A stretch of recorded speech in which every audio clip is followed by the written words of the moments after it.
Hey, how's it going, Zamfi?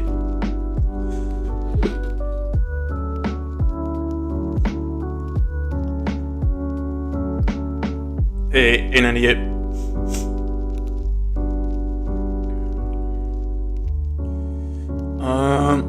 So yeah, we were doing some UI yesterday, I believe, and yeah, we added the difficulties. Should have said first.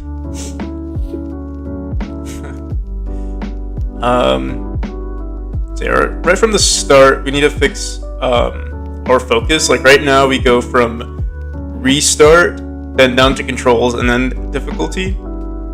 But I was thinking instead of having a difficulty option, maybe we would have like a gameplay option, because we do want to, I don't know, maybe manipulate other things other than difficulty.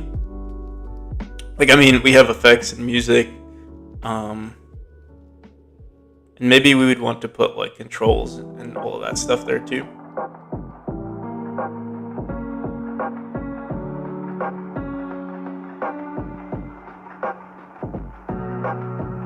We'll see. And then I think at the start of a new game, we also want to pick a difficulty. So we'll do that.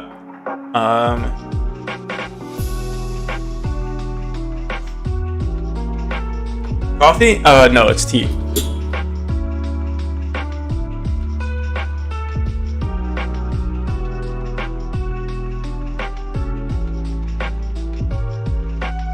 Alright, so at the moment, we preload our menu here, and then let's go into menu scene. .tscn.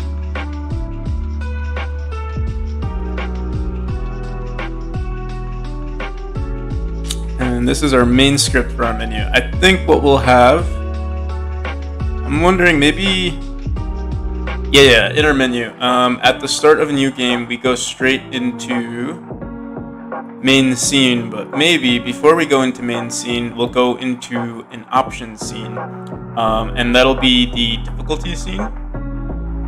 And in the difficulty scene, after everything is said and done, once you pick a difficulty and I guess you proceed,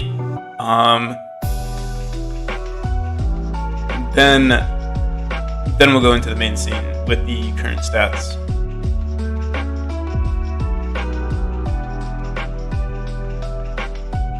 So let's do that. Let's do maybe like pre-game options, maybe that's what we'll call it. So it'll be user interface. Let's call it pre-game option.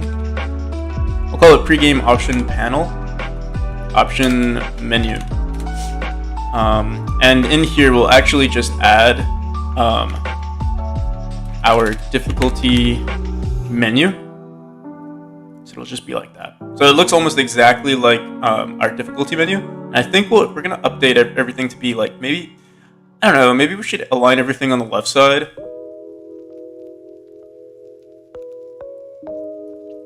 I'm not sure how to make things look like aesthetically pleasing. Let me see, we'll keep everything right here for now. See how that looks.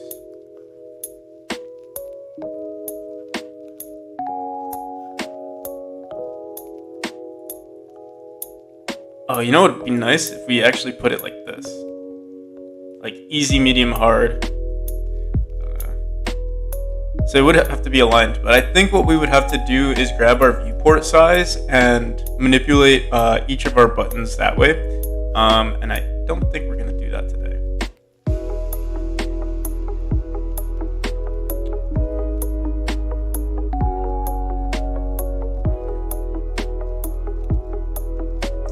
So let's align this with the left, and we'll just leave it like that. Let's align this with the left.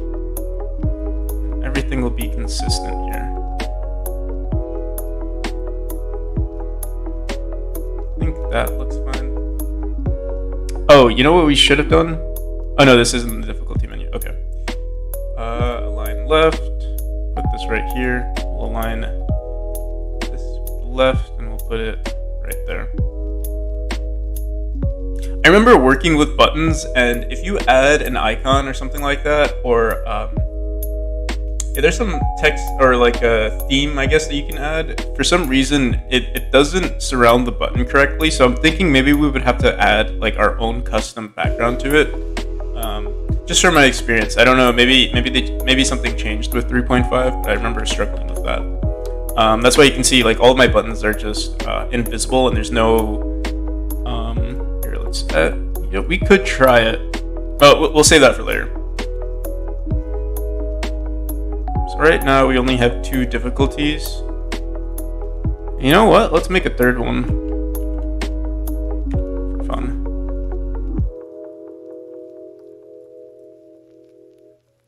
And let's call it. We'll call it Nightmare.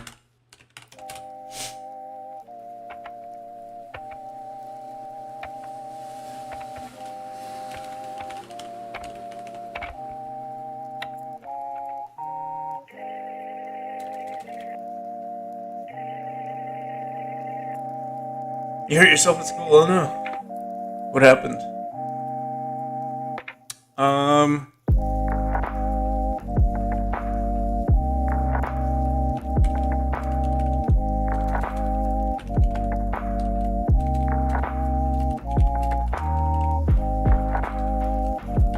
do you spell recommended?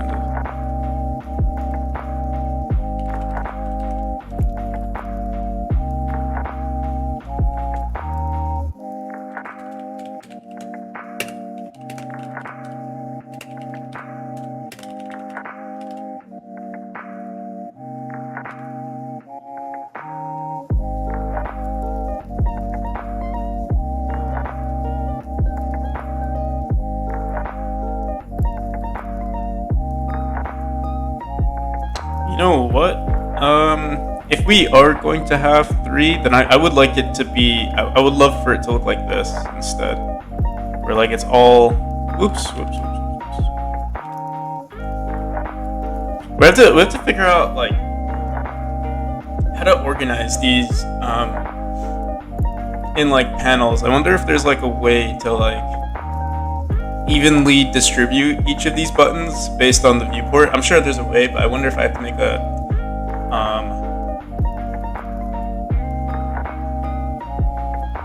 if I would have to write it in a script, or if there's a way to do it in Godot, like in the editor. Hey, how's it going, Silver? I think we'll just grab our. We're at 1920, so 19. Let's see. 1920 divided by 3 is 640. So we could have it at. I think we could have it at 0 at every increment. Or wait, let me see what it is divided by 6. 1920 divided by 6. Every increment of 320. Let's try that.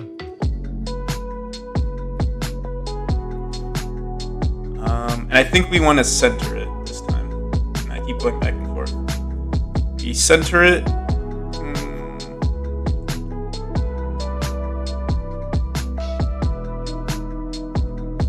Actually, centering it would be wrong.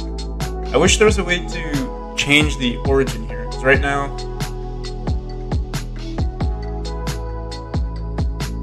let's see, origin.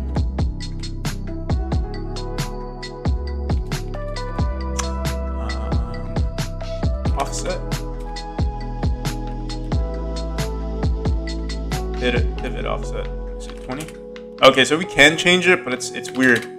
We would have to, I think, like if we wanted to be really organized, what we would have to do is like write a bunch of code, basically checking the size of our button, then putting the origin at the center there, centering it, and then putting it right there. Because I don't think there's a way to actually grab it here. So for now, we'll just leave it like that. So 320 times 2, that's 640. Wait, no. We want 640 plus 320, that's 960, so we'll put it right here. And then 960 plus,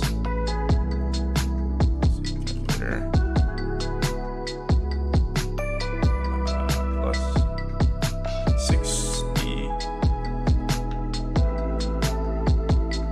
plus 320, 1600.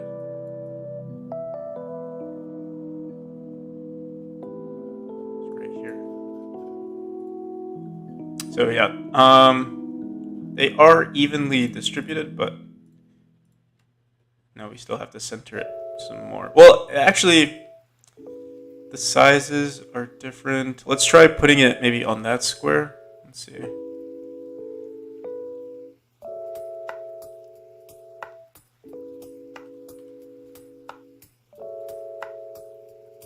That looks decent. They're not. Let's align it with the. Oh, we did align it with the left. No, we didn't. Not for all of them. So let's align this to the left. This to the left. This to the left. Okay. And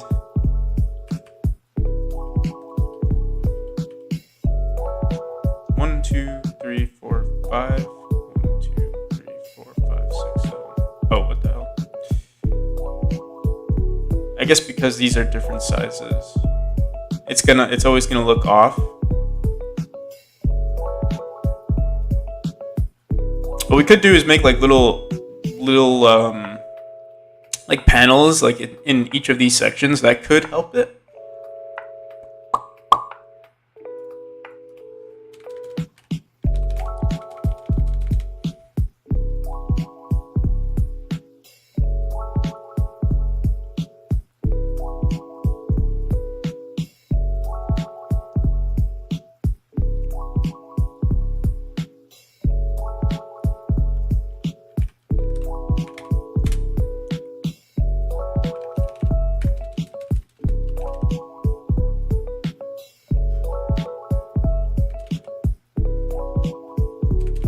What do we call it though?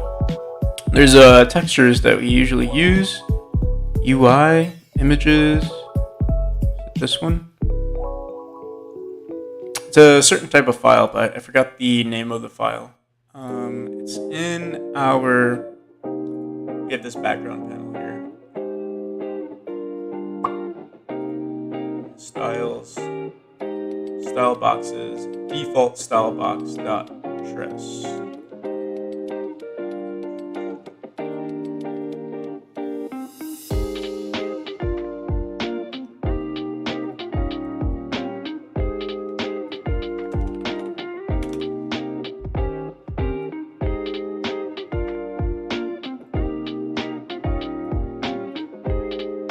Oh wait, this is a theme, not a theme override. Let's clear that, go to theme override styles panel. I think we can throw this in there. There we go. Yeah, and I think we're gonna want to increase the size of this to times. I'm not actually sure. We might want to make this.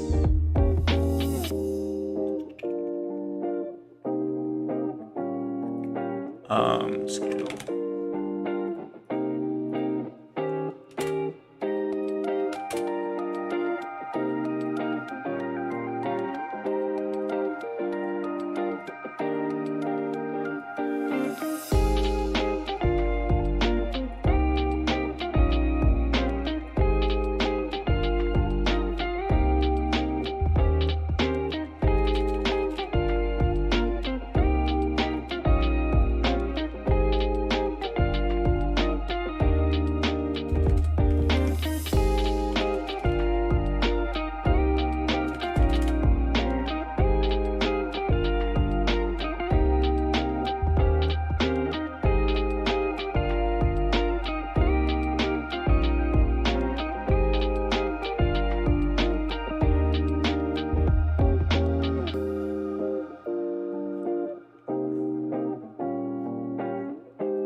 Okay, so we could leave it like that. And entire size is 1920. I think we'd want to make it a little smaller than 1920 though. 1920 divided by 3 is 640. We could do like maybe 6.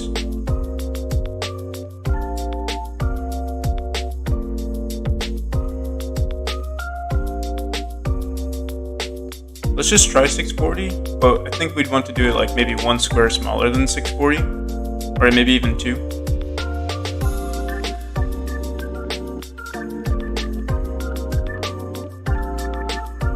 Is it like... It's just above 640.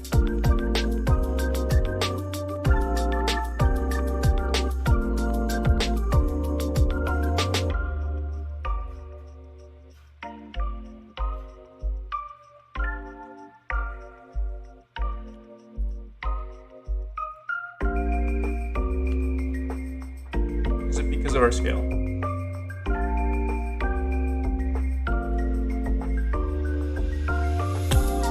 I guess it's because of our scale. We're multiplying it by 6.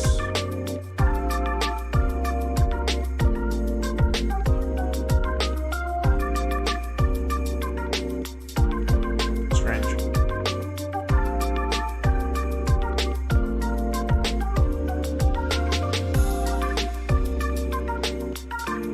Well, we could just multiply. Let's scale it up, and then we'll set this to divide 640 by 6.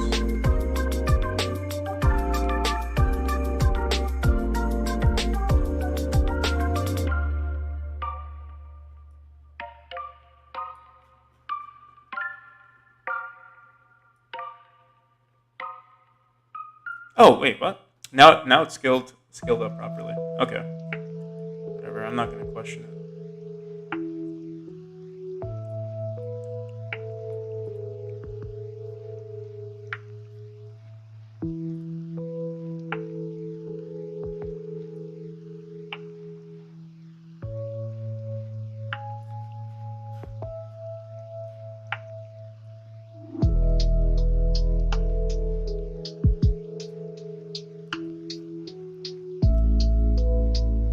Alright, 640, and then you can put it at like, I think we're going to want to put it at 512 pixels across. So that's one box there, one box here. So yeah, the scale is weird because now it's not centered right there.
Hey, how's it going? Like how art. I don't speak Portuguese, sorry. But welcome to the stream.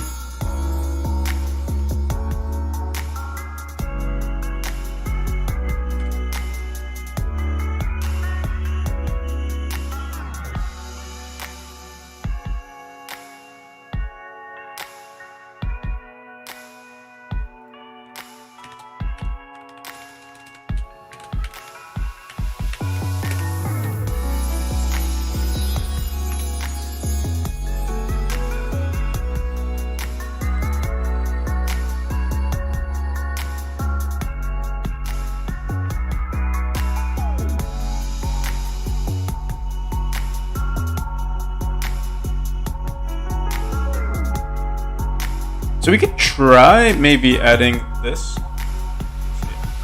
A new. Forgot what we call it. It might just be that we could add a texture here. I'm not sure. Let's see.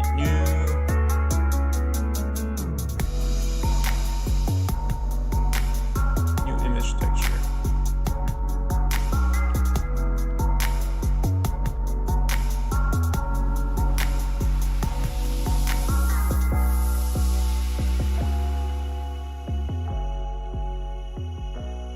No, that is most definitely not what we want, but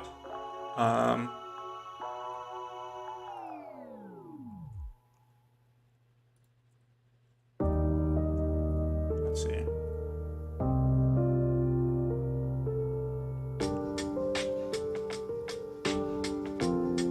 Fonts, constants, colors. Visibility material.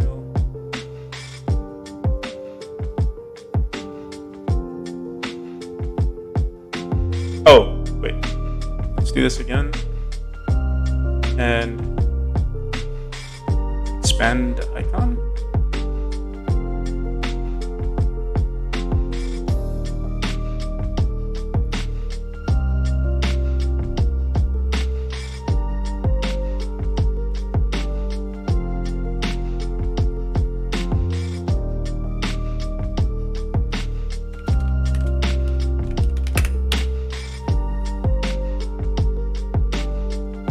Yeah. I do want to solve this now. Like right now we're adding panels to the background and you can't really tell that we're clicking on buttons. Ideally what we should have done was add basically an icon to the background of each of these buttons. Let me just look it up. Let me see. Go change button.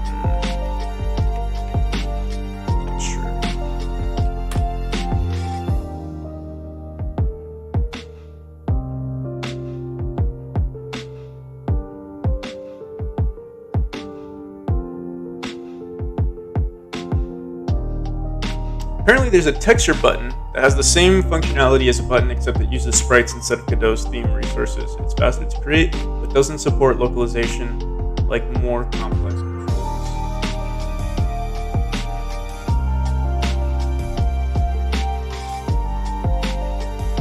Doesn't support localization.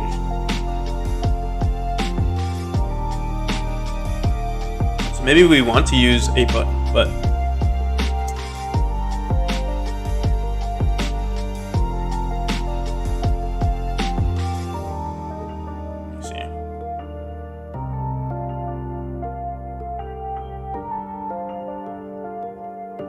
now if we open theme, let's say we create a new theme, and we look at our button textures, we can go into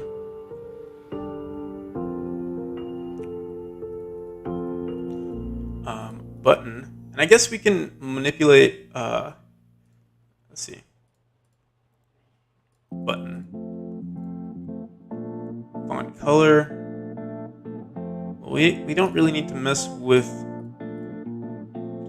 Okay, so this is what we want. Style box. Okay, let me see. Style box. Yeah, so we had all of these style boxes in the past, but we've never used them. So let me see. Can we just throw this in here? No. We have to go back. Let's go into... Oh, what the hell? I didn't see this before, but yeah, we have all of these normal style boxes, and I remember trying this in the past. None of these have textures though.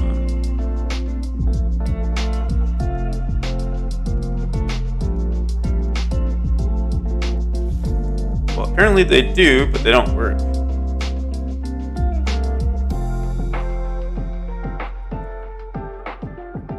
Let's see.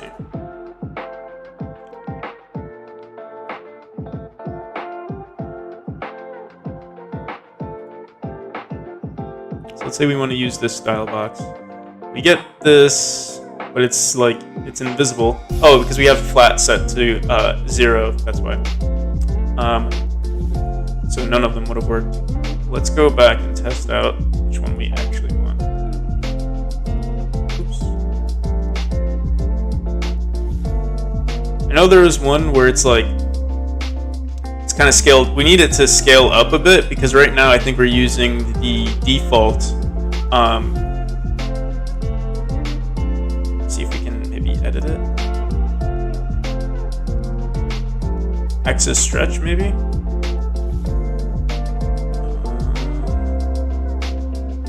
There's no way, I don't think, to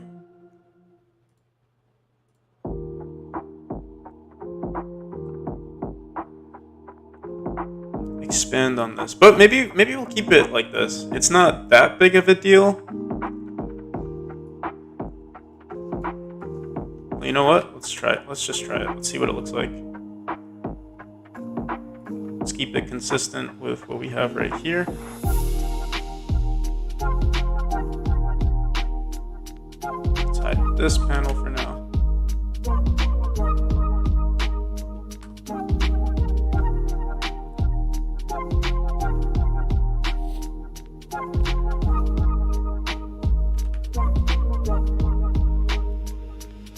So yeah, it's so... We want to expand on this size here, so I think we might have to do that first, unless I already have an option for that. Let me see. Style box. I could have sworn maybe we did this in the past, but we might have to do it again. Let me see. Let me find pixel art UI borders. That's what it's called. But do we have an expanded version of that? This is going to be in images, so let's just scroll through images. Pixel button hover, pixel button normal. This image is 541 by 543. That seems like a pretty large image, so maybe that's the correct one.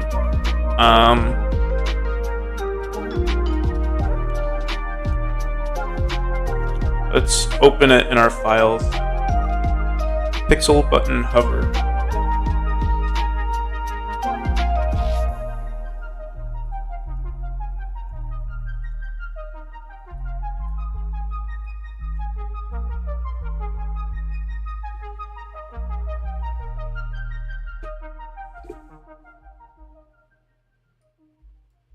So yeah, this is the correct one, I believe, because it's not 1 pixel, but it's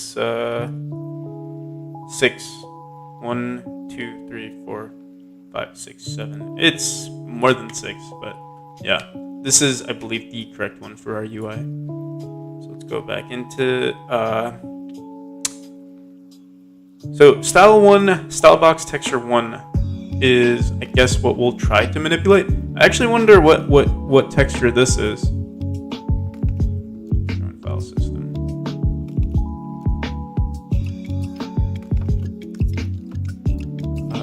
Pixel art UI borders. Oops. Yeah.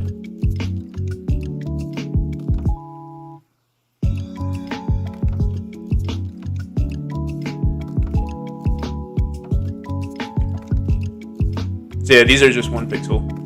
Okie dokie. You know, I could have sworn we added a larger version, but whatever. We will stick to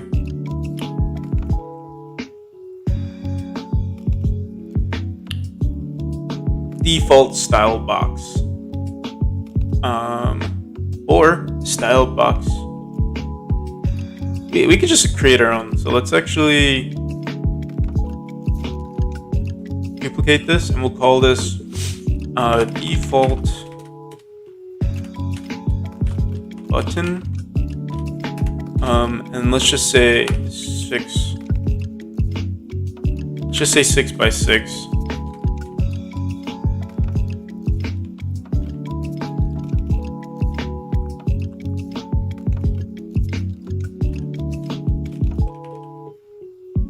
By 6 scale.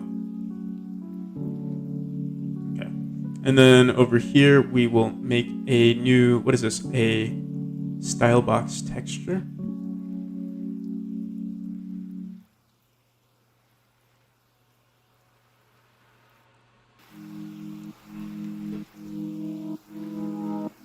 Style box texture.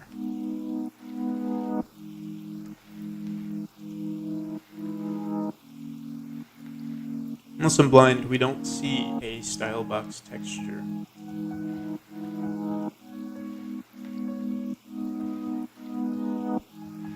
Wait, but this...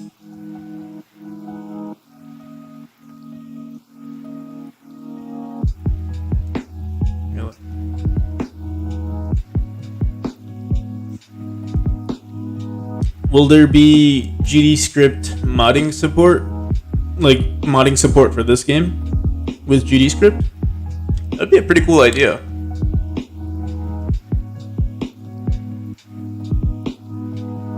Alright, let's just make this unique. And we will add... I don't have anything planned for that, but it would be a pretty cool idea.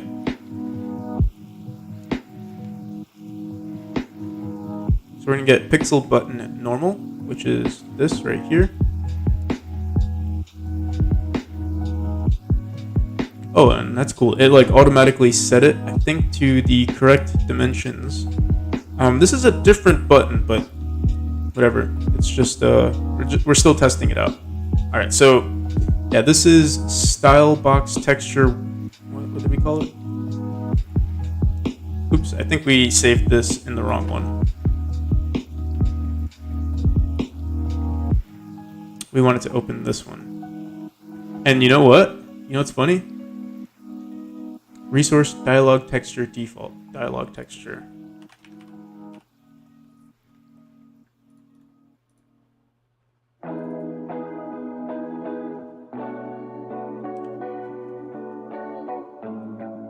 Oh no, this is 2 pixels. So yeah, this would be wrong anyway.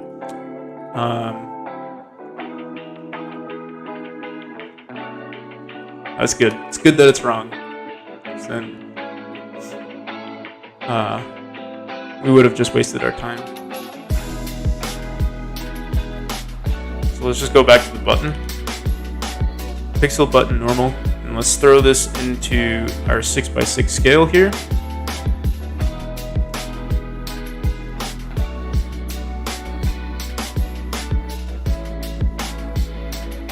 And we want to move these margin, these little lines here.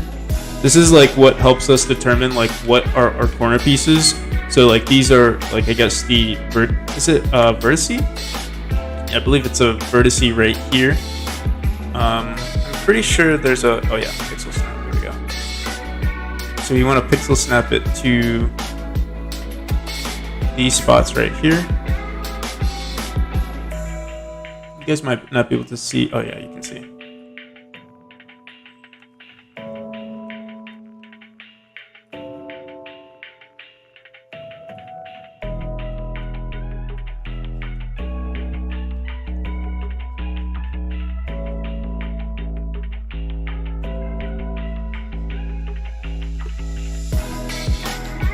All right, so now we could put this in our button, and there we go. Now we want to put this in all of our buttons. And honestly, it wouldn't be a bad idea to start, to actually start creating a theme. That way we could like put this in all of our buttons for our UI. I haven't messed with themes just yet. But it would be pretty nice, because then we wouldn't have to worry about like always adding these overrides. We could try. Let's see. Let's make a new theme right now.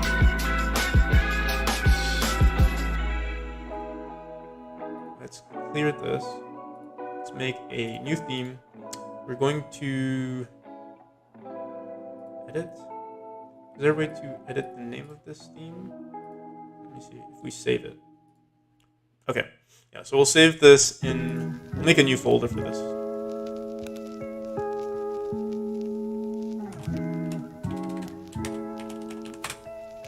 And we'll call this default UI theme.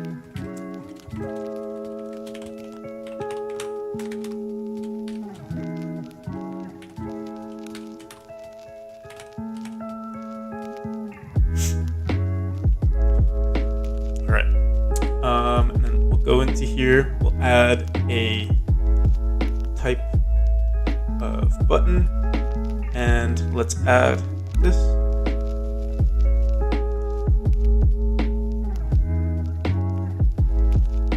Okay, we want to add this.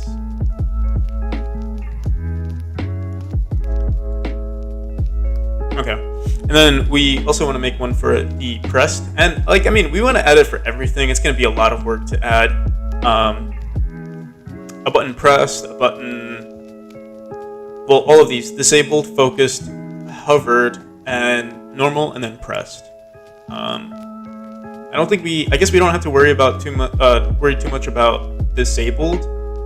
Let me think how we want to do this. Maybe our normal would actually be our pressed, or maybe no.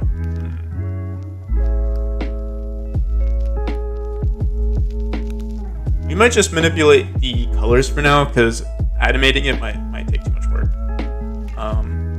So let's try making some textures here. So this is button pixel. Apparently we call this button pixel hover. I'm actually going to change this texture to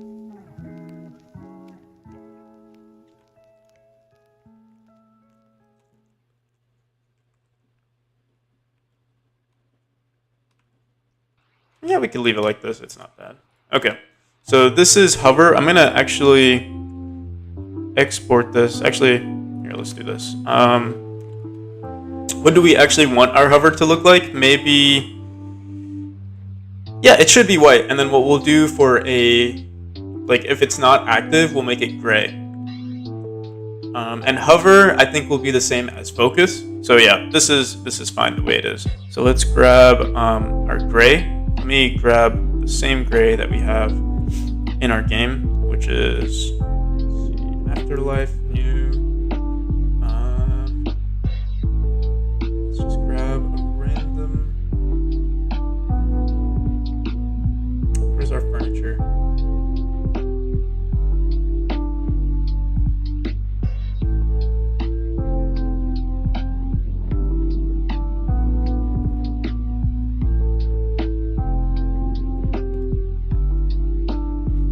Grab this light gray. This light gray will be our default texture.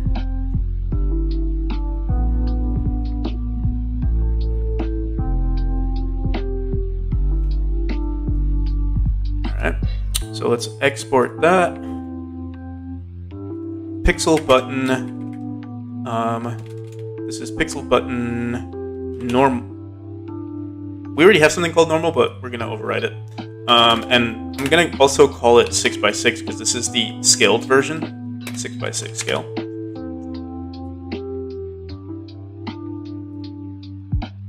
All right, so we have a normal, we have a hover. Also going to rename this as in the hover. We're gonna just rename this to 6x6 hover.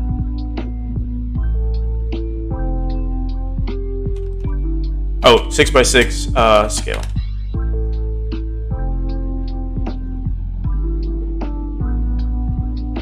There we go. Okay. So our normal button pressed is, let's make sure. This is default button. Let's change this texture really quick.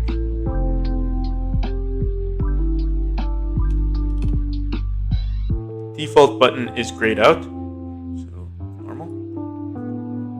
And it shouldn't have changed, but it seems like it did change for some reason. Whenever we'll update it. Oops.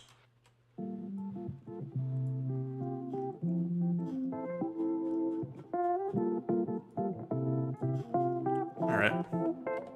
So this is default button 6x6 scale. Let's duplicate this and we'll do default button default button hover 6x6 scale.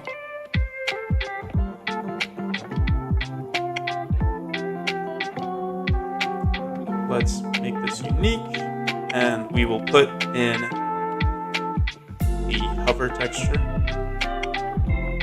Choose that, save it, and then we'll go back into our difficulty menu, go into our default UI theme. So this is our normal default button is this, and our hover is, our hover should be this.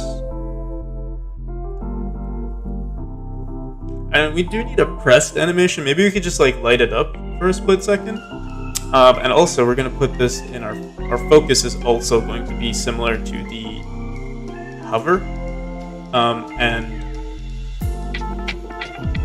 then when we press it, I don't know what we could do for our press. Maybe we could like, let's see, maybe we'll grab this color right here. Usually it's black, but we can use, let's try using this gray here.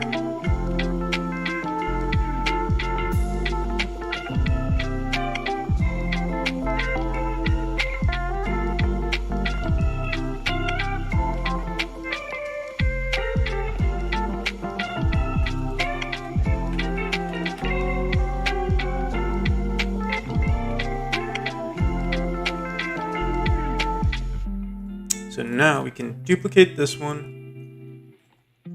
Oh, no. I almost messed up. Duplicate, default button, pressed. Here, let's make this unique. Let's put in, our press texture. And then go back into our theme here. For the pressed button, let's just throw that in. We don't have a disabled.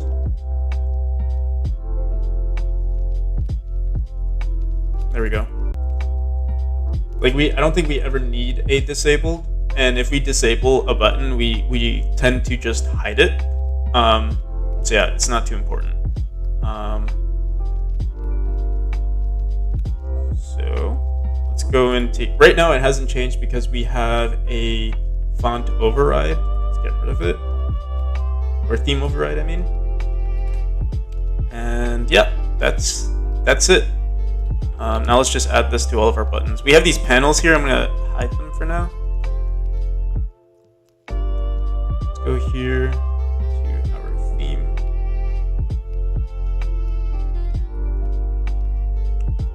Default UI theme. So what's weird here is that it's not showing anything. I think it's because it's flat. There we go. I think the next thing we'll want to do, I don't know if we want to expand these buttons. I think we will expand them. So you just have to click on the panel for it to work. And what's the size of this? 1, 2, 3, 4, 5, 6, 7, 8. 1, 2, 3, 4, 5, 6, 7, 8. Not sure if I like this gray, but let's see.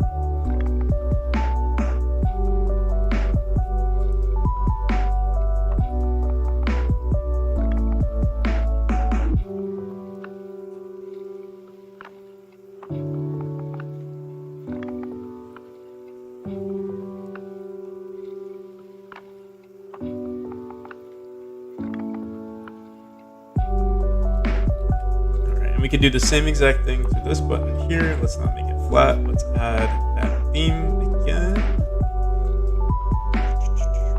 Forgot we release quick load now.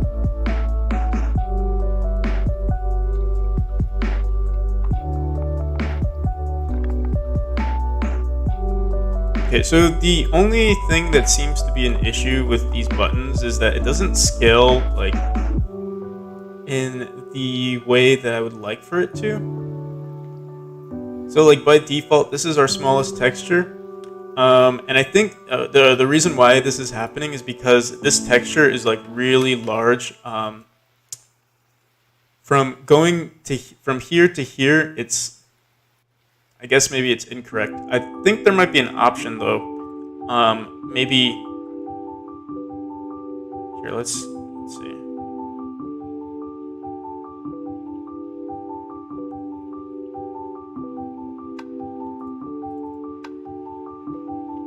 Region, rect, margin, axis, stretch. So it's set on stretch, not tiled. Let's see, tile fit. Let's do it for our. This is our default, right? Yeah. If we start messing with these values, does anything change?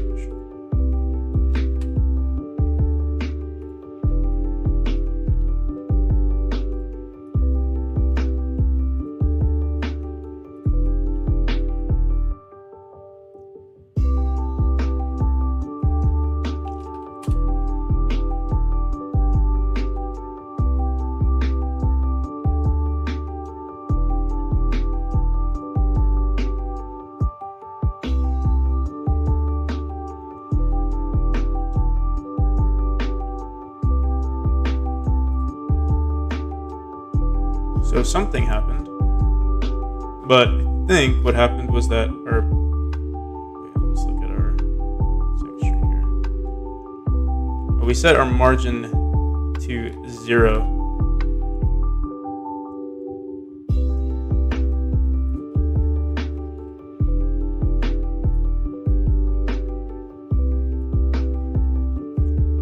Maybe it's because this is our like minimum size, so maybe if we changed, I think what we could do possibly is if we make a new texture that doesn't have this large like border right here, might not be a problem. The thing is, we do have it set to stretched, so I would assume that if you have it set to stretch, that it wouldn't matter. I guess there's no way to find out unless we test it out. So I guess we'll make a new texture. What is this? It's the size of these little boxes here.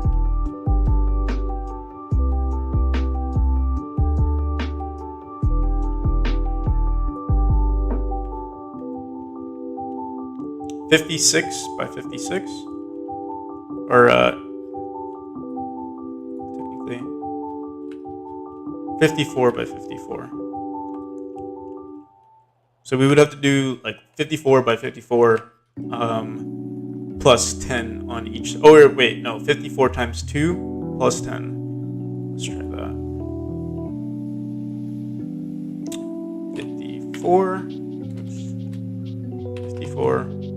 times 2 plus 10, 118.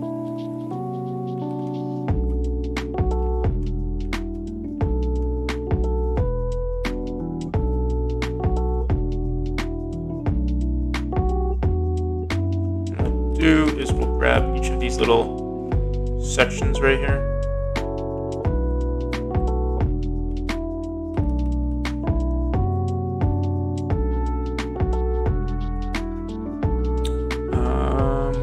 Let's just rotate it.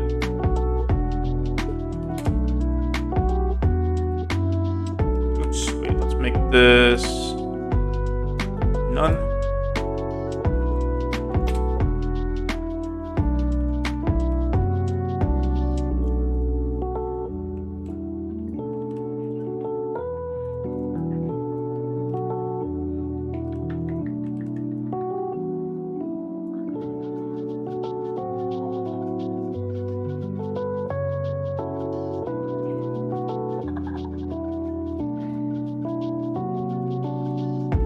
Oh, did we?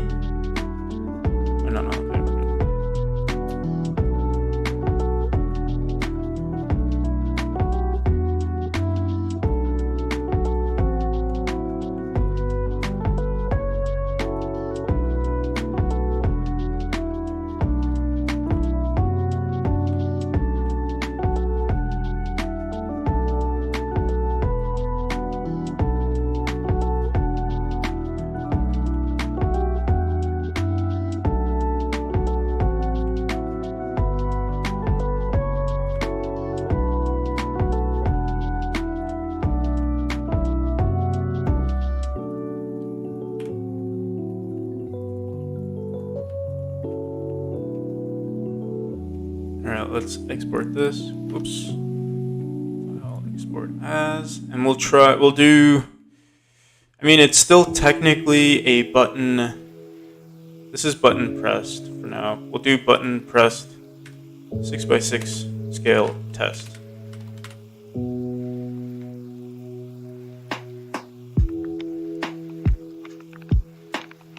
And we're just gonna throw this into. We'll throw it into default for now.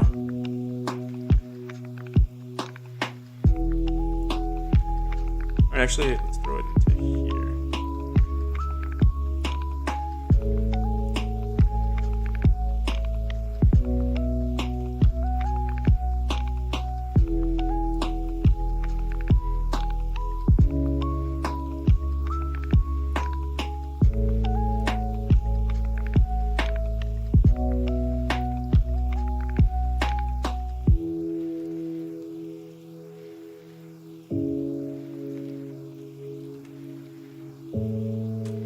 So our minimum size for every image would have to be 6. It would have to be 56 tiles. Or 56 pixels. I mean, yeah, it does work here. The scaling is correct now, I believe. Yeah. So yeah, we should update each of these images to fit in, I guess, what did we do? 112? 118. We could fit it into 112. It doesn't really matter what's like in this little section right here, as long as it's 1 pixel, it's fine. So we could, let me think. 56. What is calculator? 56 times 2 is 112. Yeah, we would have to make it 113. Or maybe we'll just leave it as 118.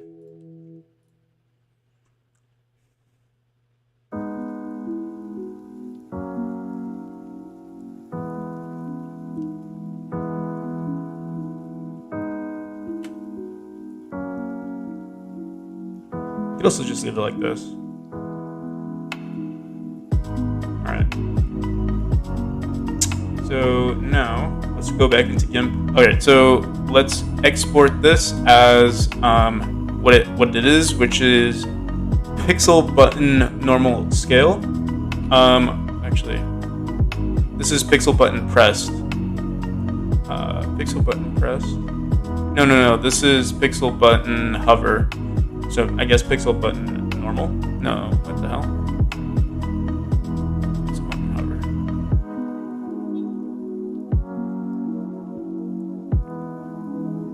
And then let's grab that gray again. Where's that gray?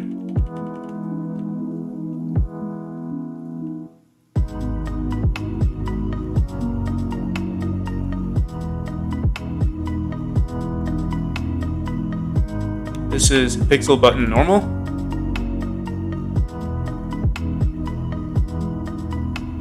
And then we want this, but with a gray background or a dark gray background, which we used this one. And this is pixel button press 6x6 scale. Yep, there we go.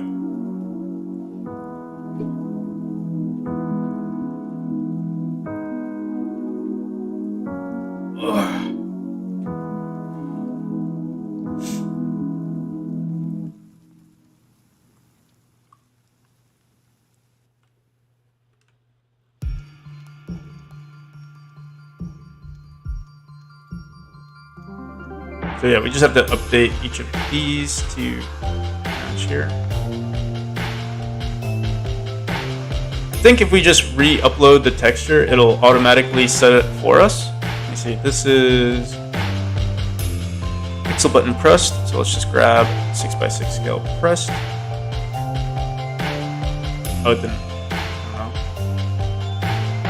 Oh wait, did we put in the correct texture?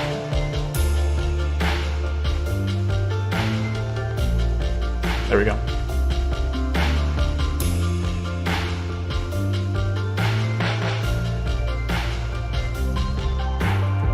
So this is pressed, this is hover. Let's grab hover.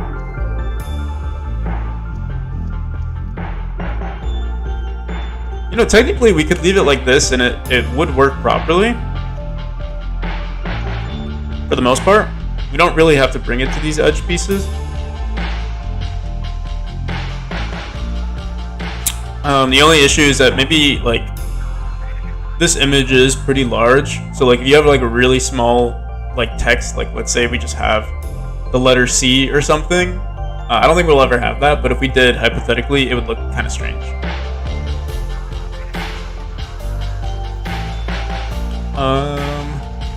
And then, let's see, default button.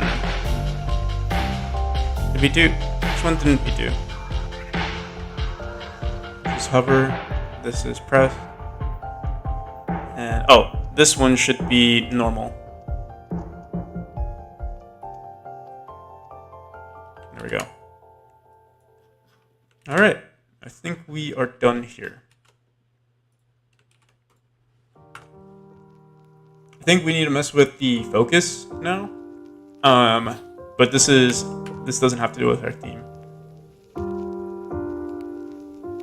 So there we go. So why is it doing that? It's like animating. Oh, they all animate.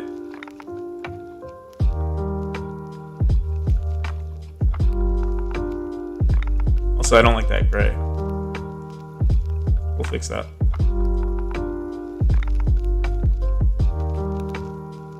Let's try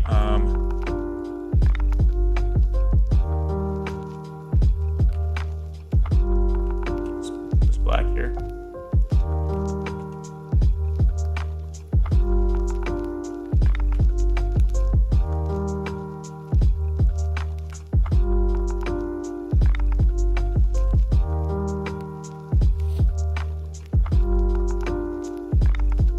Did not update.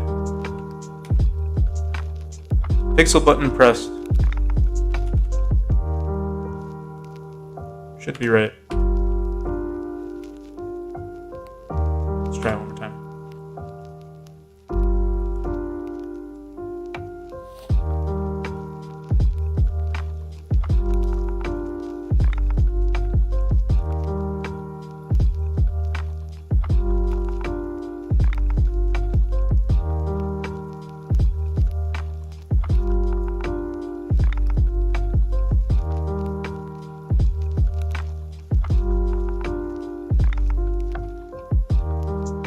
Pressed seems to be, I don't know, maybe using the wrong it's not using, let me see. Let's make this just black. Yeah, it's not updating. I think we used the wrong texture here. Oh yeah, we're using, I guess, test here. I'm gonna use. What the hell? This one, and then there we go. So black was, I think, a little too much. Let's go back.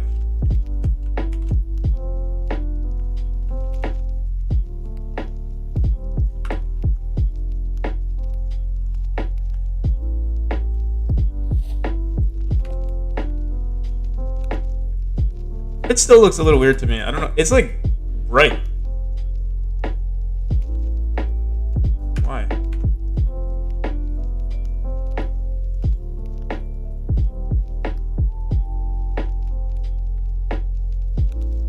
Do you have any theme overrides?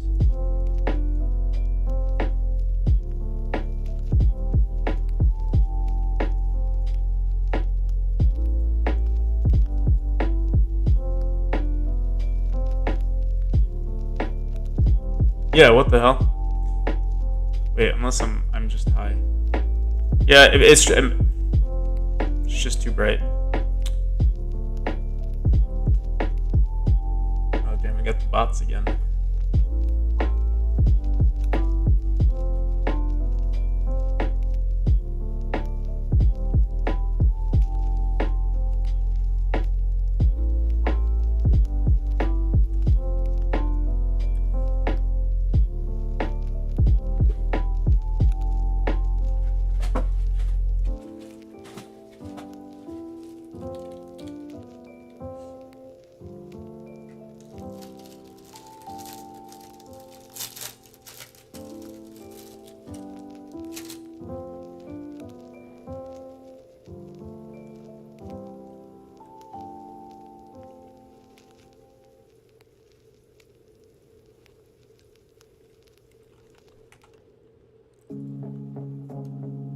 See, what's strange is that I've exported the texture.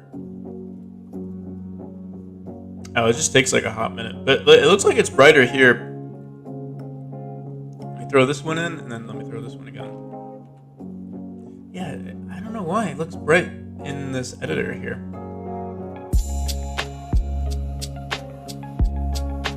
There we go.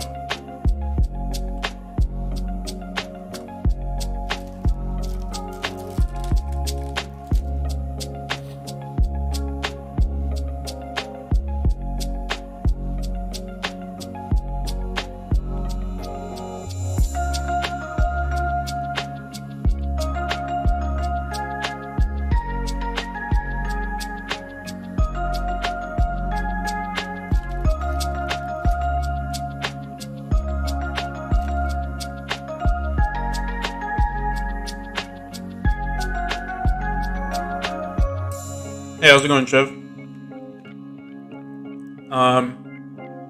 Yeah, we're just working on the UI right now. Trying to make everything look neat.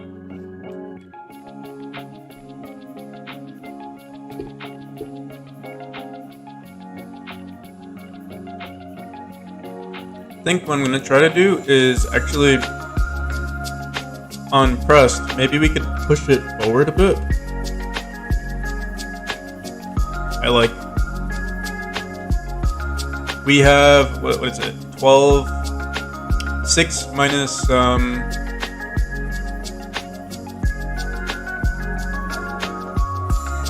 yeah, we have 6 pixels. So it wouldn't be much of a difference. We can try. 1, 2.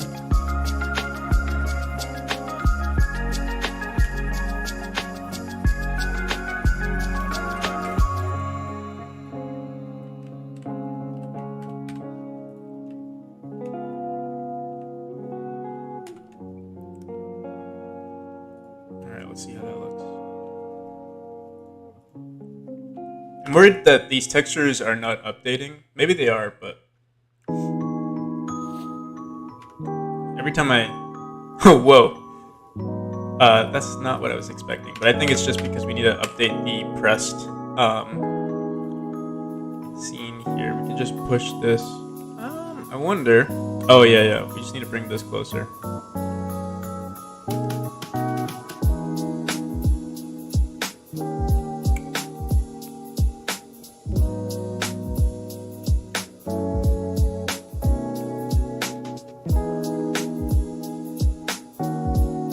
We have more than 6 pixels to work with, actually. We could push this more towards... Well, yeah, let's just try it. I actually don't know if I want to expand it when we click on it or shrink it. I think most of the time when you click on something, it expands. Like, just like general UI stuff. But who knows? It might look cool nonetheless. We save this. Run it again.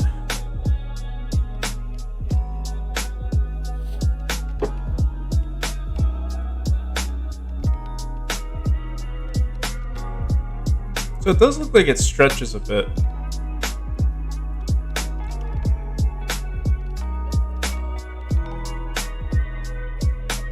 But it's not too bad. It's a subtle enough change. So I think we're going to leave it that way, and I think we're going to get rid of this dark center. Try one more time.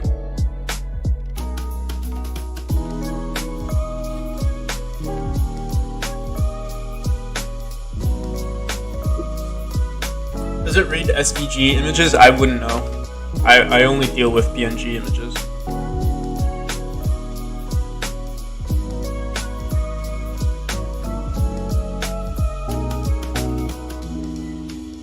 What do I think of ASCII games? I think ASCII games are pretty cool. Have you heard of, what is it called? Well, it depends on what kind of ASCII game. Are you talking about like a typical roguelike type of ASCII game? Or are you talking about a game that uses ASCII art?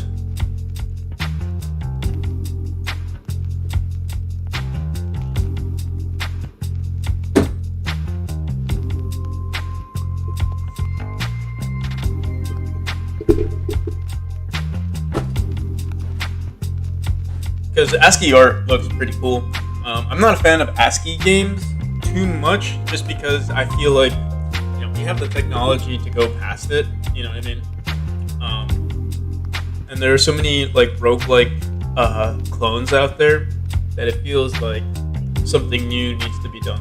But what is really cool, if you've ever heard of Dwarf Fortress, that's like a cool ASCII game.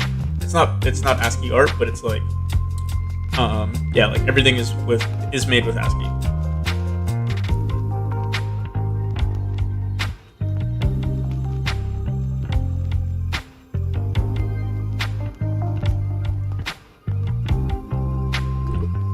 It would make more sense for me to use SVG images for this, but I mean, let's see.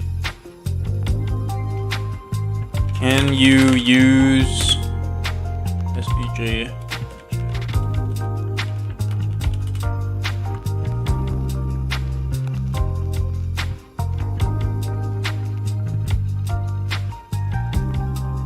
But not dynamically working with SVG.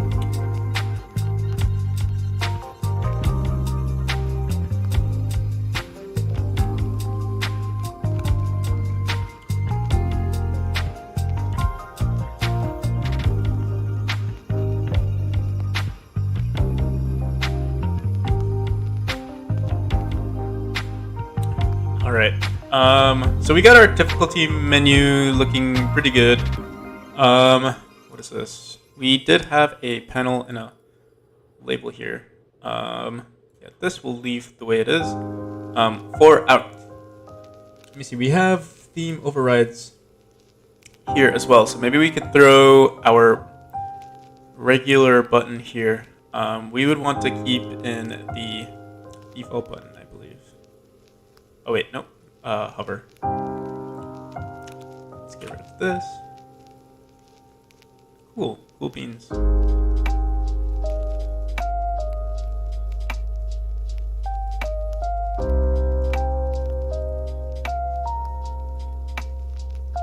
Okay, so one thing that is strange, or one thing that I think looks strange, is that we have this description here, but it's like, maybe we should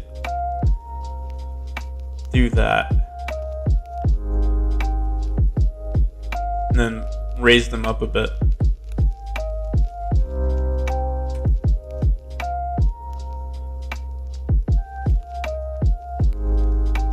Now those are some pretty good looking buttons.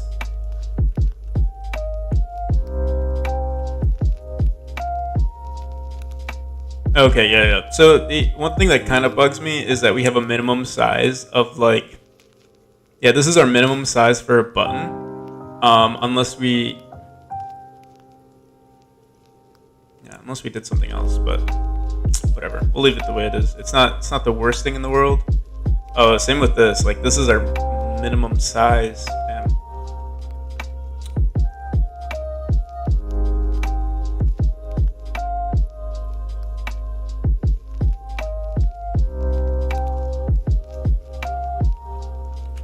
All right.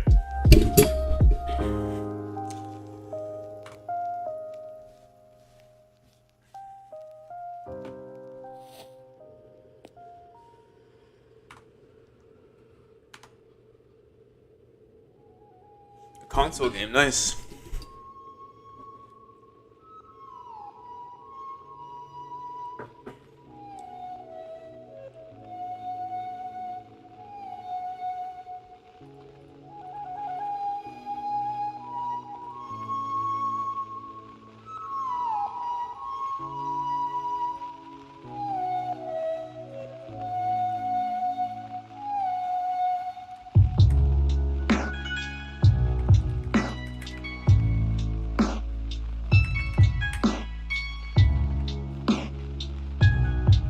Oh, you know what we should have done as well is to check how this UI looks in different resolutions. I think it should be the same, but I don't know.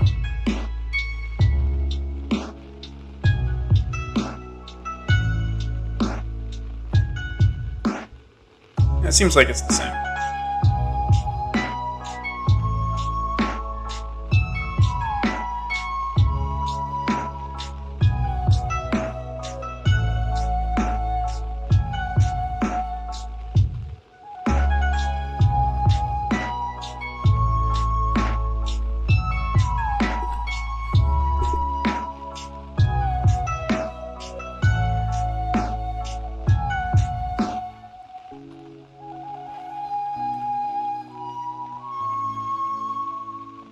And so at the moment, what we're doing is we're actually just placing this window right above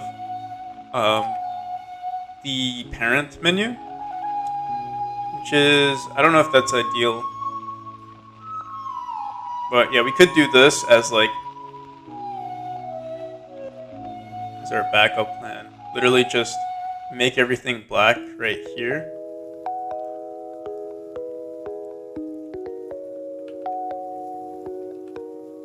That way you don't see like the debug button or the anything else. Right now it automatically says easy for every single one, but we can change that right now.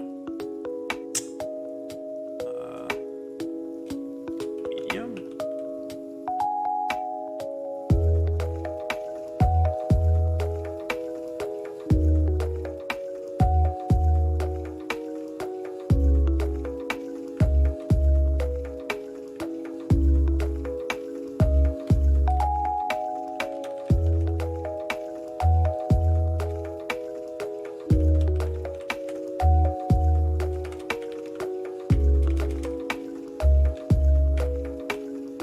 So what type of game are you trying to make with ASCII? Is it like a platformer? Is it a roguelike turn-based kind of game?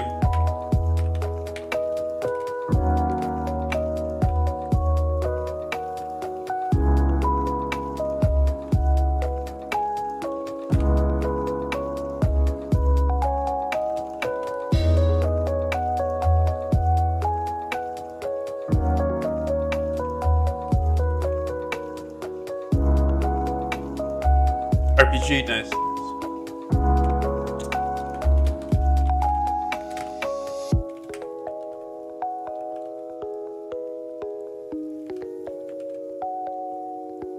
Alrighty. I don't think we have a nightmare difficulty just yet in our level manager, so let's just set that up.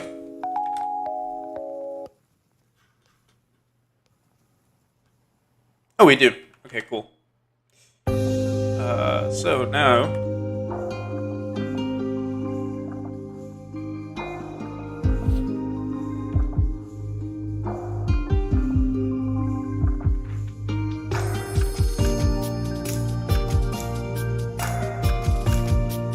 very cool.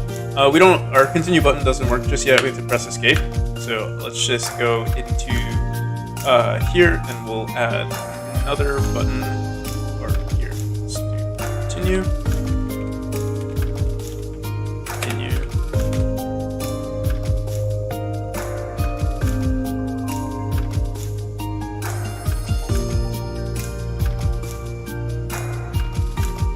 We'll want to send either we want to send a signal. Yeah, I think we'll send a signal. So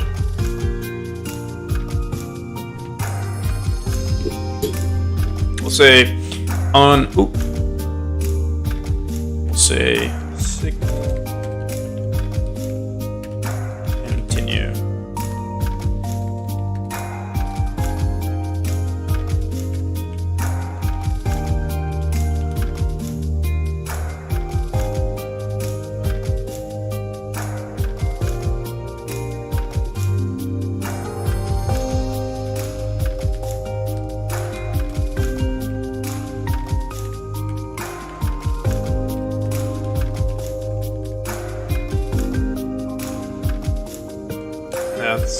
That's it.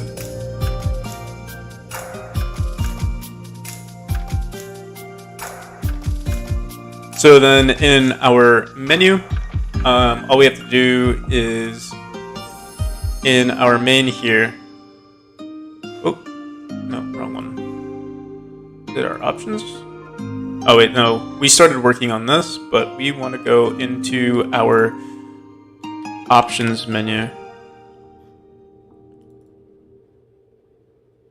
What's happening here? If not hidden.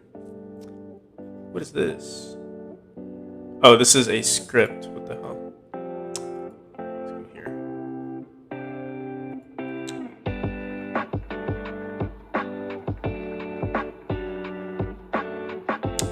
On controls pressed, on difficulty pressed, what we want to do here is connect difficulty UI node. So self.connect, or is it self, or is it difficulty UI node dot connect?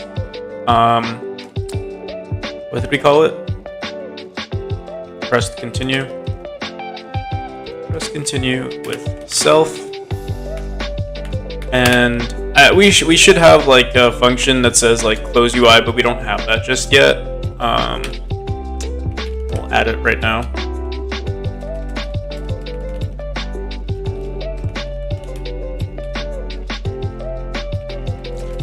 I think we'll actually just call it. I don't know if we want to. Let me think about this. Like right now, I could just create a function specifically for the difficulty UI node, or we could make something that handles any type of UI that we're currently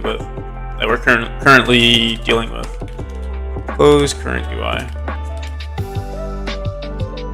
Let's do close difficulty.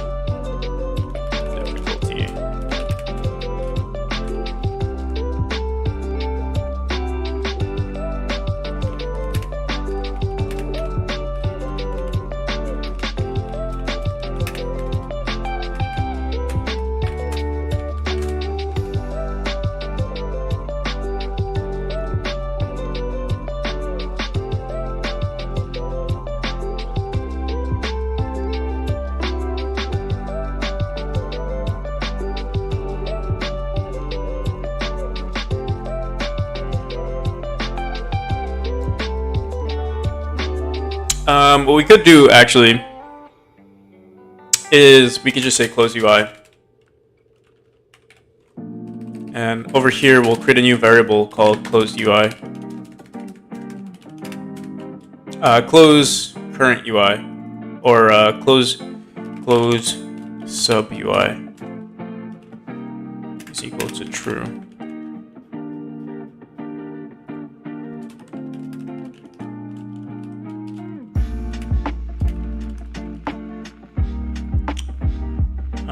And then over here we'll just say or close sub UI, and then over here we'll just say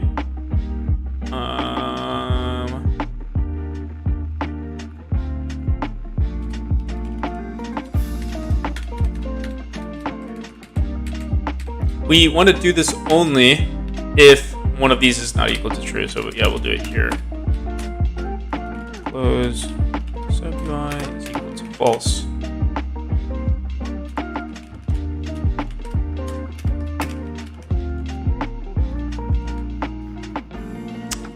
Close sub UI is equal to true. Let's just make sure this works. Print running.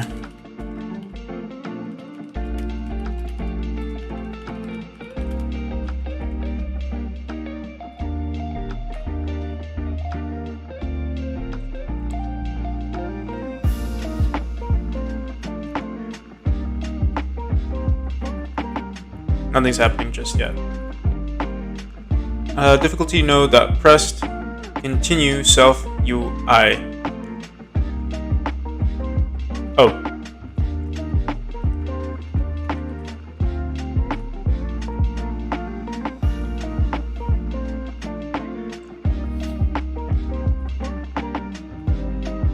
There we go.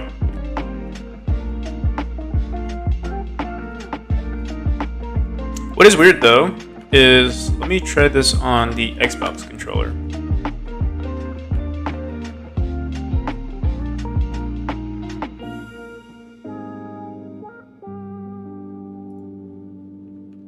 Also, instead of saying continue, I think we should say back. Oh, actually no, we should leave it as continue because we're going to recycle this for the pregame menu. So yeah, let's leave it the way it is.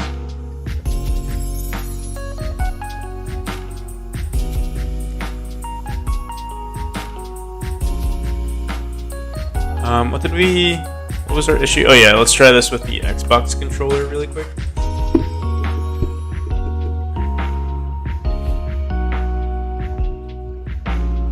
Oh, so we don't have any focusing options just yet.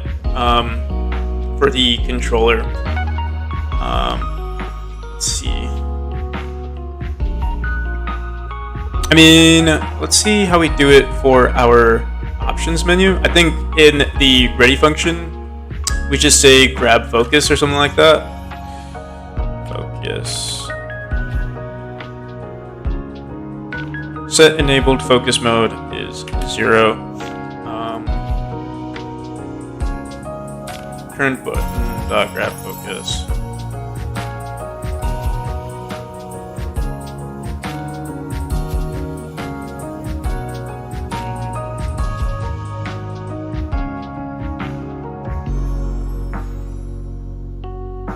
Why did we? What's set enabled focus mode? Set enabled focus.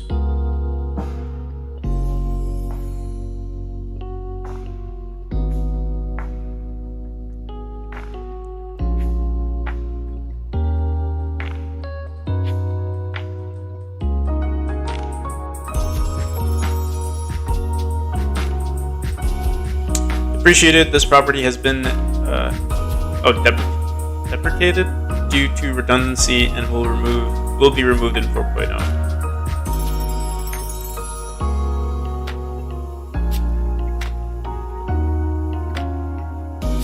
So we are going to crash if we keep using this. That's what they're saying.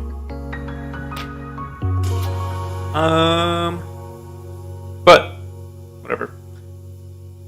Let's go into our difficulty menu, and I think maybe just in our ready function we'll say func ready. For now, let's just try saying easy dot grab focus.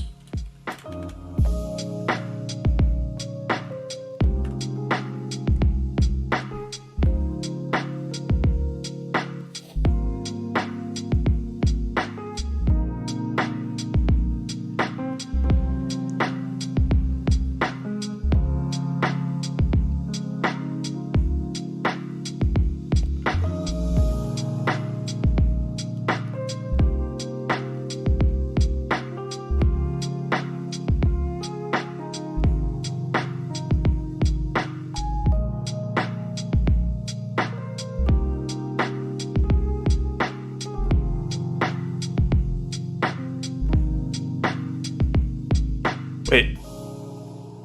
Doesn't seem like it's working.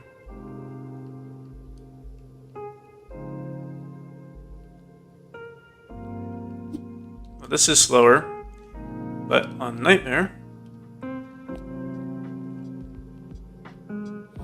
is it faster? Oh, it is faster. Okay.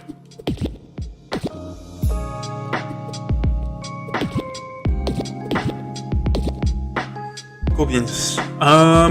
Now we need to add this to our pregame menu, which is easy. And I think we also need to make sure that we add in our options menu. Right now,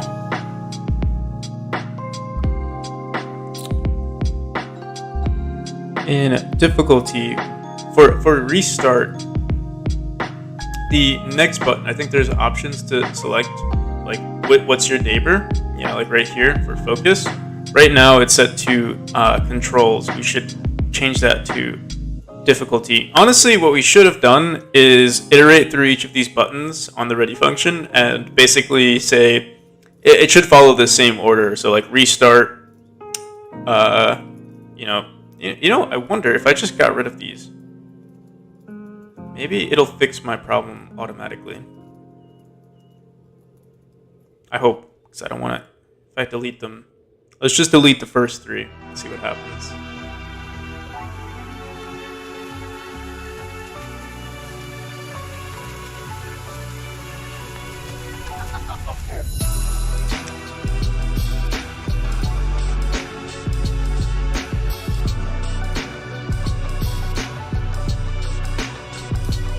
Or maybe it's based on global position. I'm not sure. You will find out. So for some reason, it's still going from restart to controls than main menu. Strange. Let's see.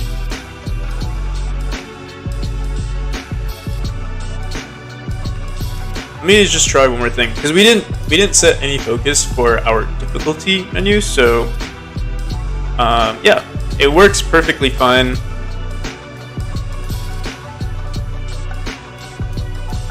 I think it is based on global position. Either global position or... Let's see. Yeah, it's based on global position, because this one's like all the way up here. We grab the focus here. Makes me wonder why. Or maybe it goes in order of when it was instanced or when it was created. I don't know, because like...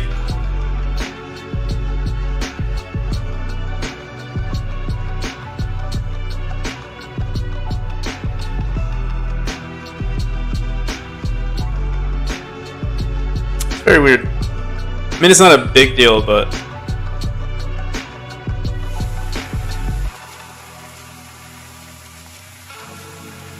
I wonder why it doesn't automatically go from restart to difficulty. Maybe because these other ones have something on them?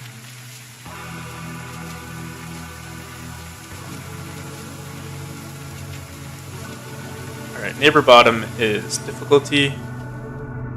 Difficulty neighbor bottom is controls. Controls neighbor bottom is main menu. Restart neighbor top is our checkbox.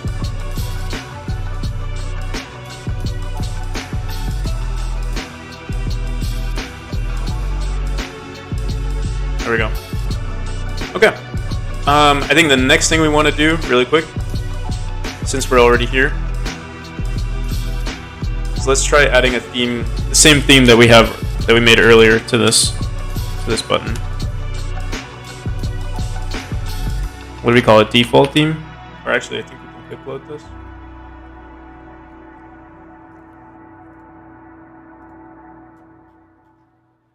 Okay. And make it flat. Okay, let's do this. Just grab default UI theme.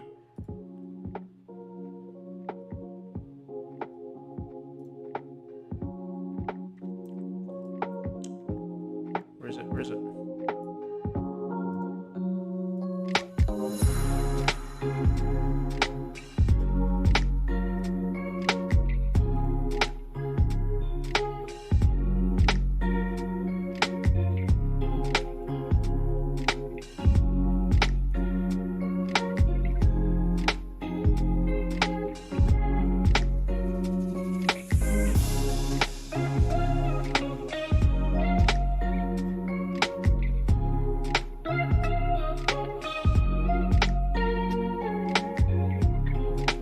So yeah, the only thing that kind of sucks is that we have a minimum size here. I mean, we could try making a new, like we can make our UI a lot simpler here. We could have a restart. Oh, let's bring that back. Let's see what we could do. We want to scale it to the center.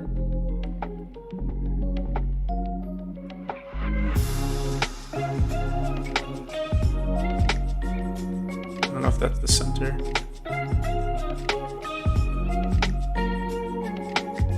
What is 1920? It's gonna be hard because all of these images are. Let's see. 1920 divided by 2 is 960. So our center has to be 960 here.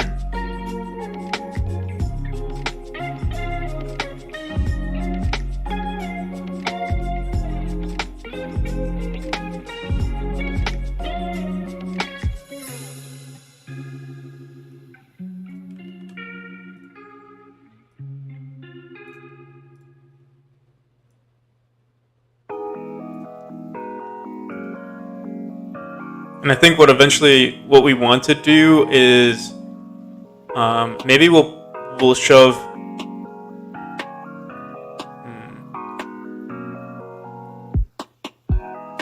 we can have an options menu, and options will have the controls, the main menu, and then obviously the effects. Right now they're like all bunched up together, which is kind of annoying here. Let's see if we could bring this down a bit.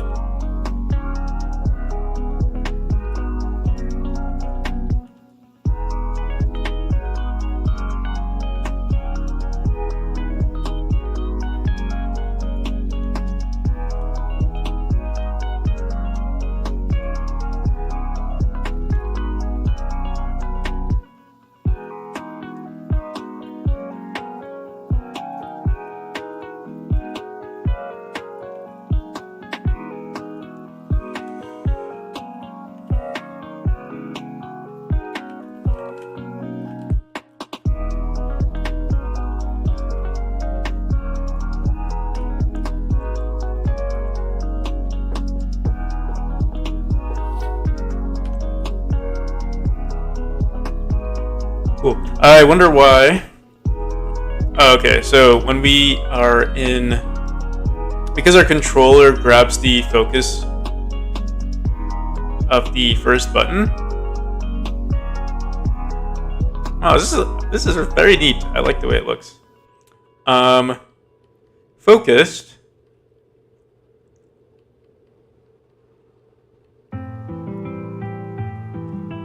Hover and focus should be the same, like, image, basically.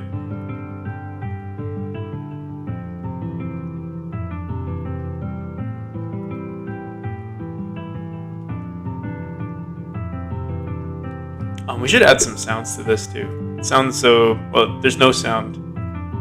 We'll do that next. This is a UI stream.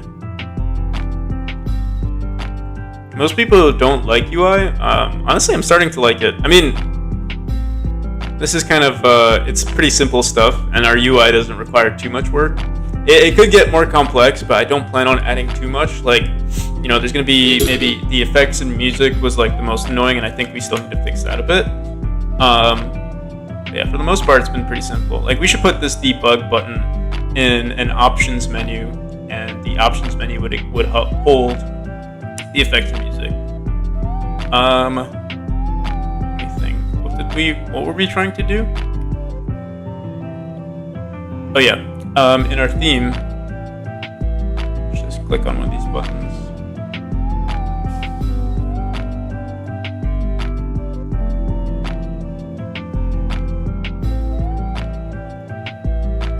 So this is our focus. This is our hover. Yeah, our focus and hover are the same thing, so I wonder why it's doing that. Unless it's running pressed. Focus, hover. Focus and hover are the same thing.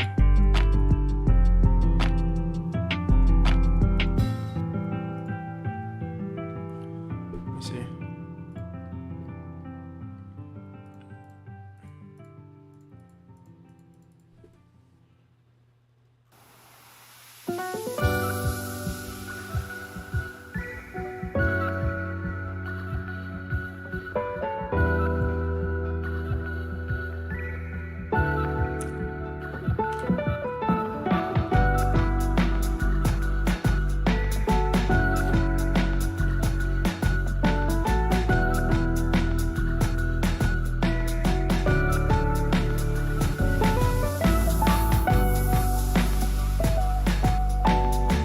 Another thing that's weird, that I find weird, is that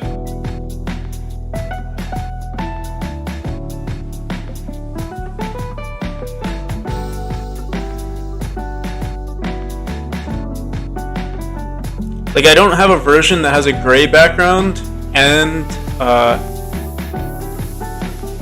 like a gray background and this gray image. So it's like, it's weird. I'm not sure what's going on here.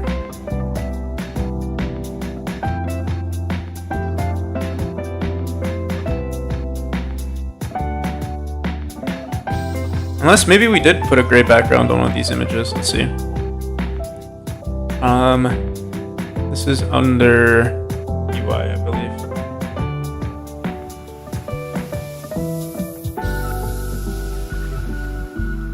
it's this one, and this one.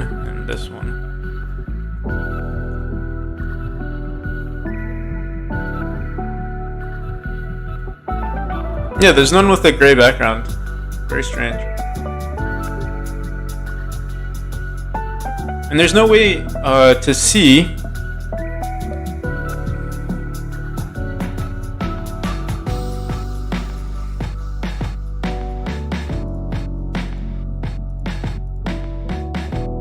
You know, maybe we did it with a script. Maybe that's why it's like, there's that gray background.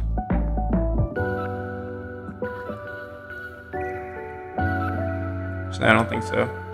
It's like such a trivial thing, but it's bugging me why it's there.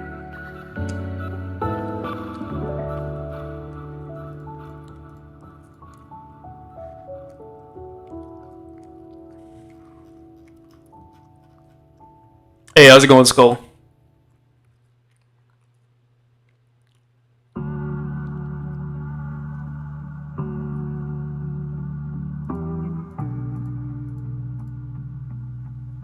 Oh, show default. Maybe that's why. There's no default. No, maybe that'll fix it.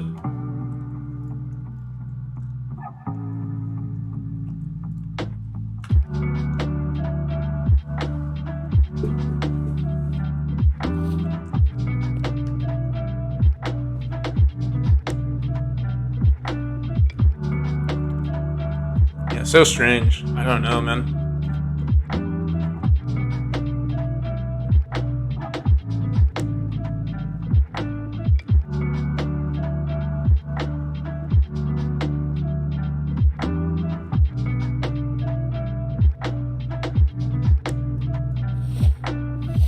You know what it is? I think it's grabbing the pressed button. Although, wait. Let me see again. No, it's not grabbing the pressed.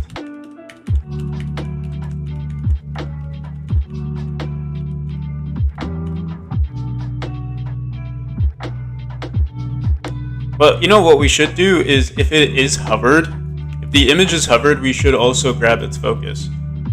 But we would have to put this in every single button. We would have to add a signal here. But what we could do...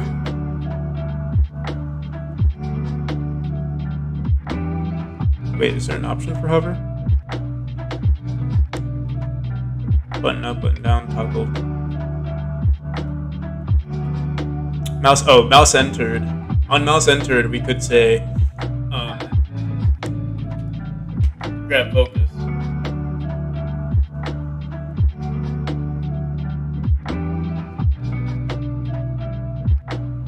Grab you're trying to make a UI for selecting towers. Well, I'm working on something similar. I'm working on UI right now. We're trying to make it look neat. So yeah, I think what we could do is maybe set some variables for each of these buttons. This would make our life a little easier. What we could do is maybe just say func set button focus on button.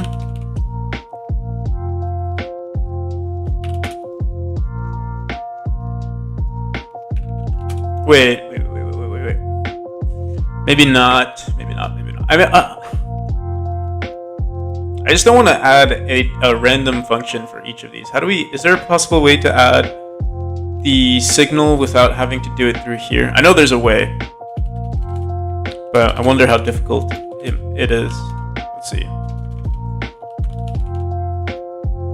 Oops, wrong one.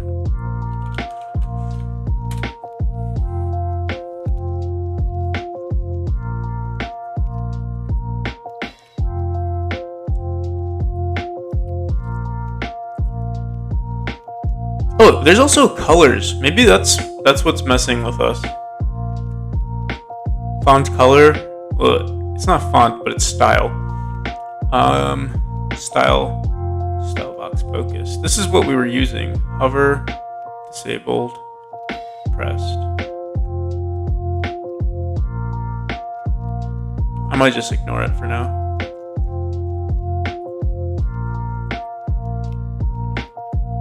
Let me see, does the same thing... I actually wonder if the same thing happens with our difficulty panel.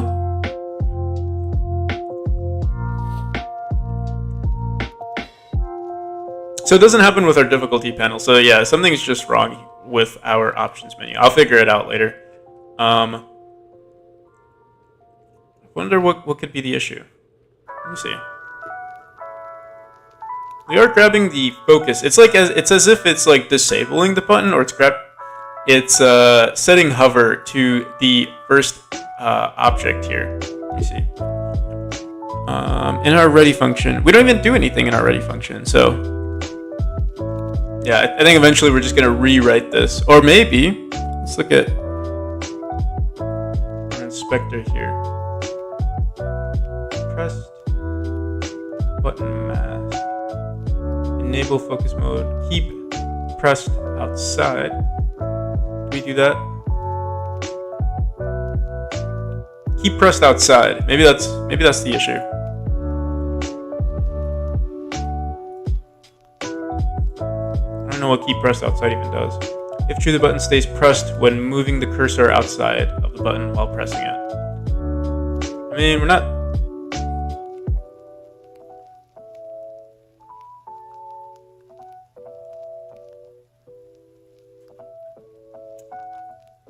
Let's just try it.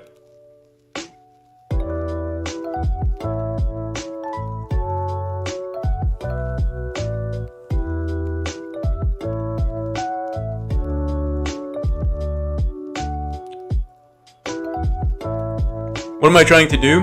I'm just trying to remove, like, it's not that the button is focused. Or maybe it is. Let's see. Neighbor left, neighbor top.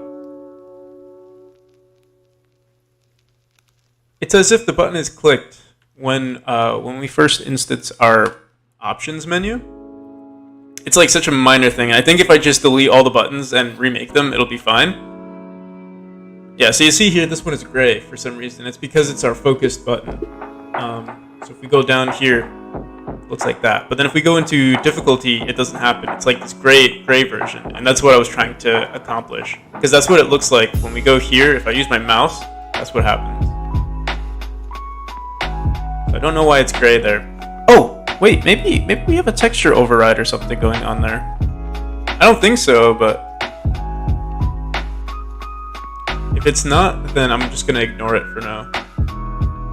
Colors, constants, fonts, styles. Yep. That was the issue. We had a theme override.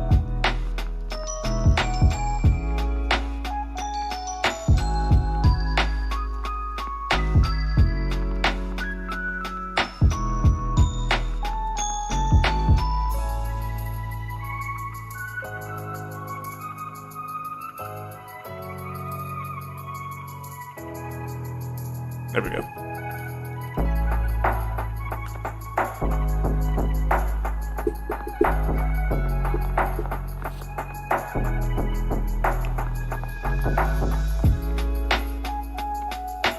Cool.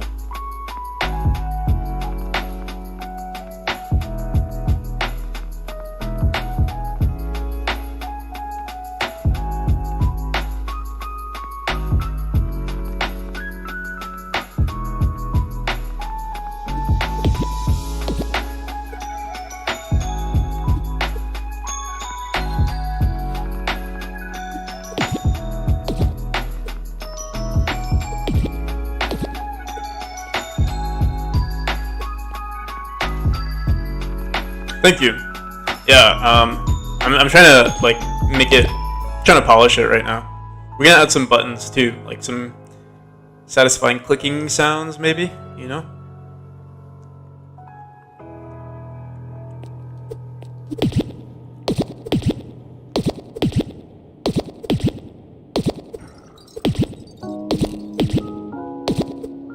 I wonder if it's possible to do that in the hover or in our theme.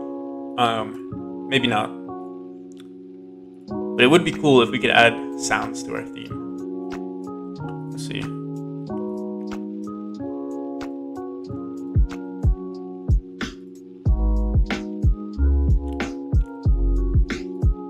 I'm sure maybe there's an option to do that,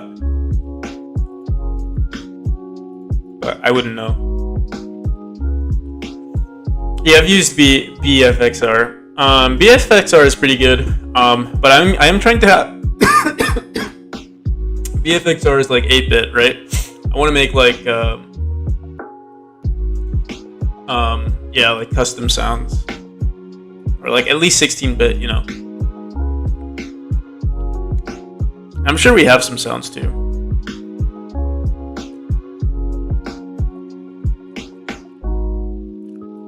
I think we actually use some in our main menu. Let me see.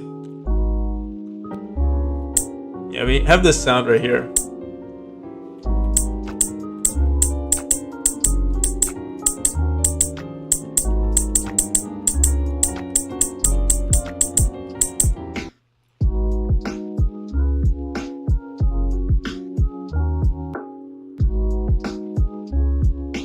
Will I drop the game for mobile? No. Maybe eventually, but right now it's I think we might have some optimization issues, or not. It's not an issue, but I will have to optimize the game a bit.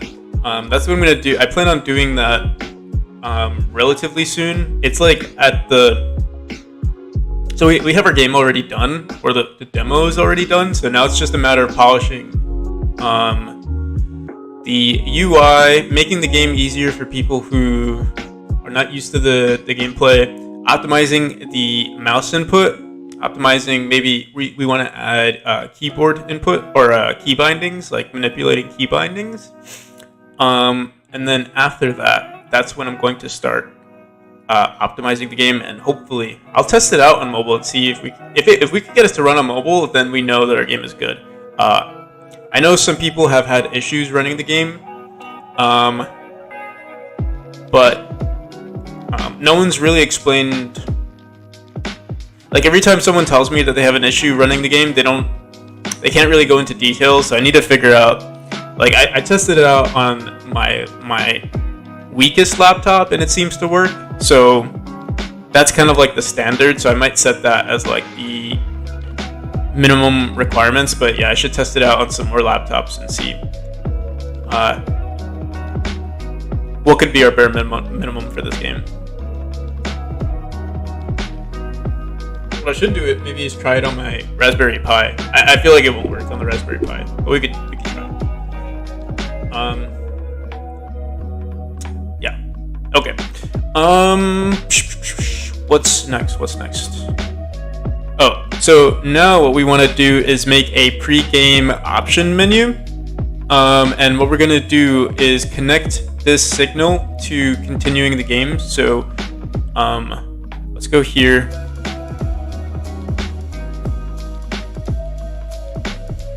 For now, there's no key bindings option, but what we should do... Yeah, let's do this. Our pre-game options menu is not going to have this difficulty menu. What we're going to do is add a ready function. The ready function is going to add this scene. Once this scene is done, we'll have an array of like each of the scenes that we want to go through, and then we'll start the game. I think that's what we should do.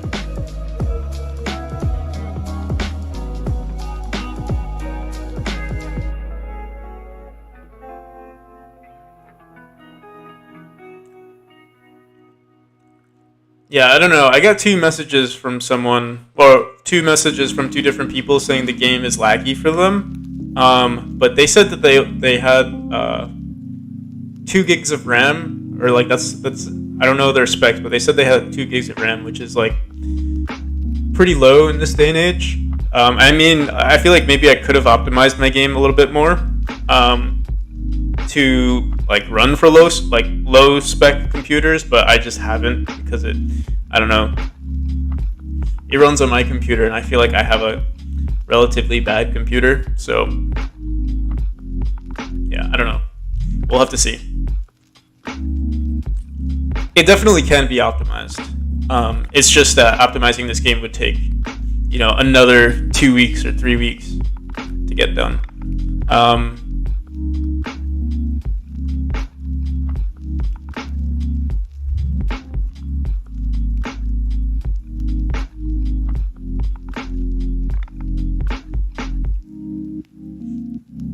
Hey, how's it going, Waffle?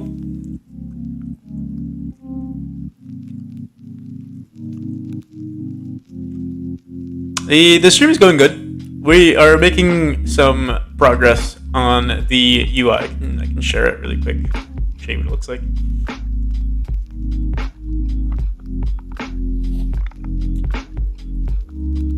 So yeah, this is our new options menu. We're gonna update this as well. We're gonna put a lot of this stuff like the debug button. We're gonna create a new button called options, and then in options, that's where like maybe we'll put controls in there as well. So it'll just be restart, maybe difficulty, and main menu. Maybe we could even put difficulty in the options. It really depends. But yeah, definitely.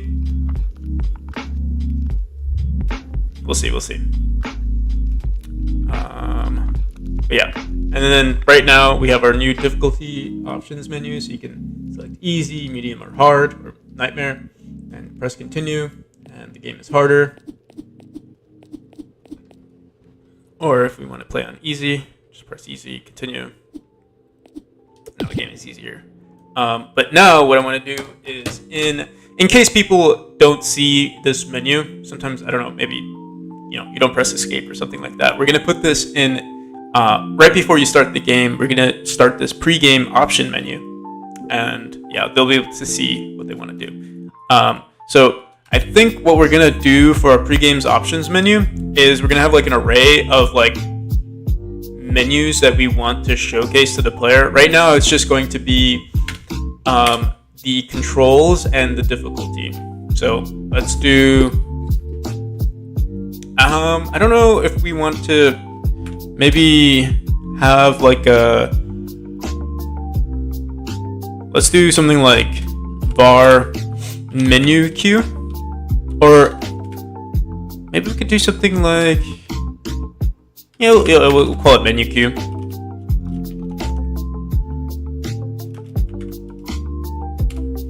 And then in our ready function, what we'll do, let me see.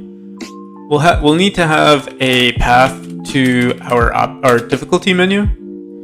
So var difficulty menu path is equal to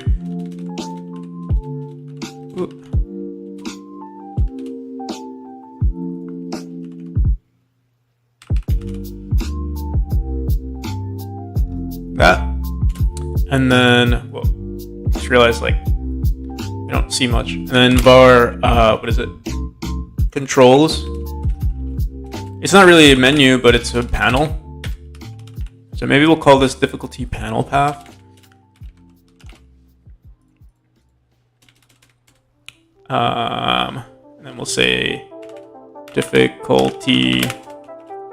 Oh wait, not difficulty. Controls panel path.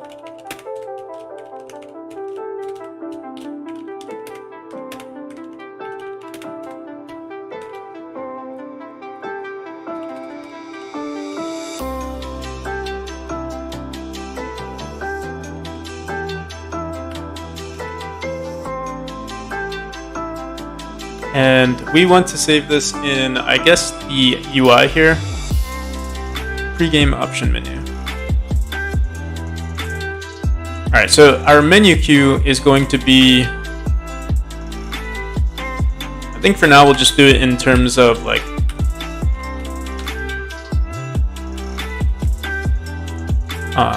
strings. So we'll say difficulty. And then we'll do controls.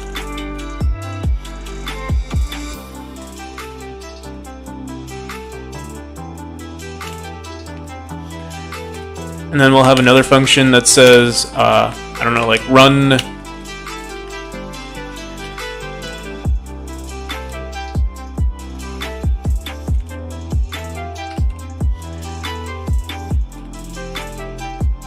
open panel.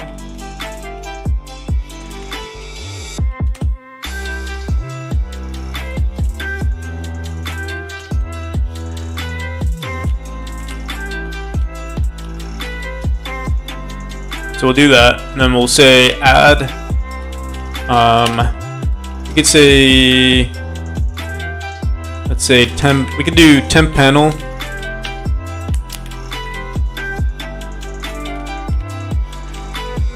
Let's do bar temp panel. Oh my goodness. Bar temp panel is equal to our scene path dot instance. And then, yeah, I guess that's all we need to do. We're gonna want to have a for loop as well, or maybe not a for loop, but after this panel is done, after the continue button is pressed, that's when we'll close this menu, we'll close this panel and start the next one. So we'll have to see where we want to do this. I guess we could say func close panel, and then let me think about this.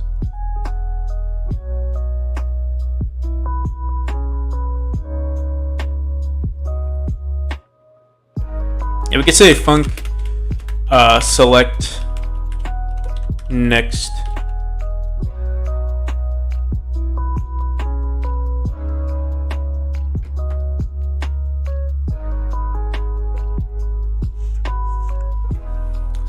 scene.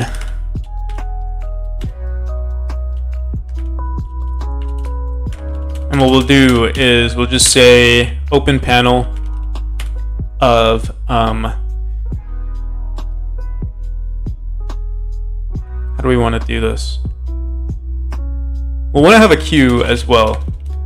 So let's have an index. Our index is equal to 0. Or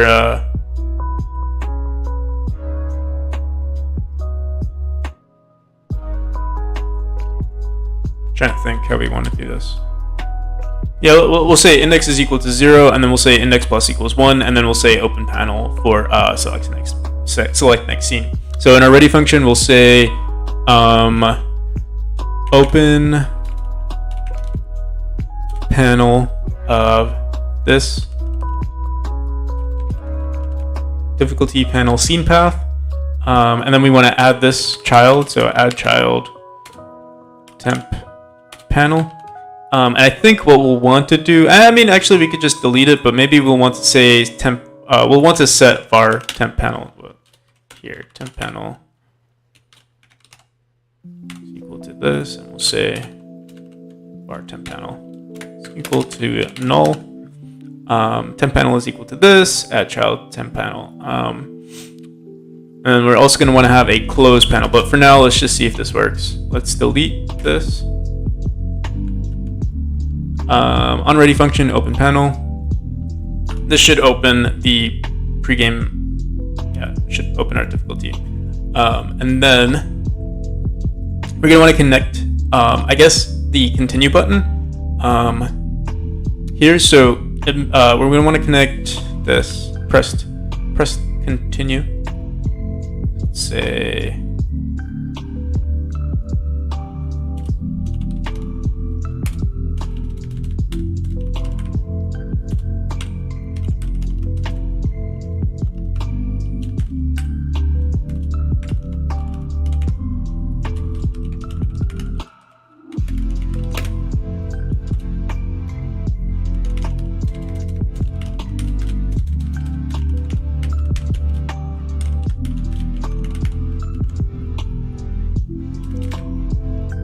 so in select next scene, we're going to want to queue free temp panel. So temp panel dot queue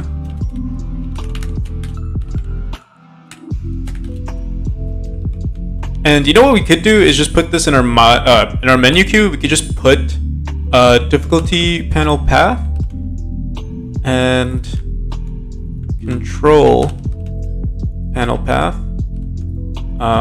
Don't think we need this here.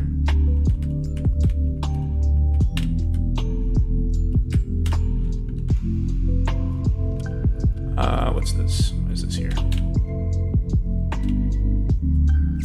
Select next scene, temp panel dot queue free, temp panel dot we'll say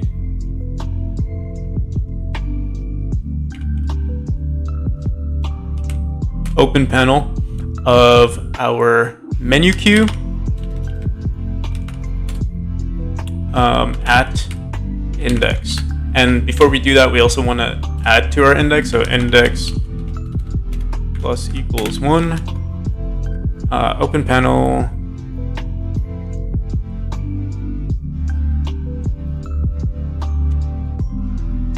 yeah, I think that's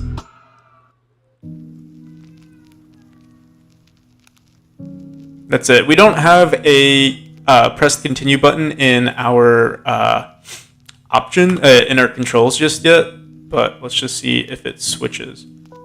Okay, yeah, there we go.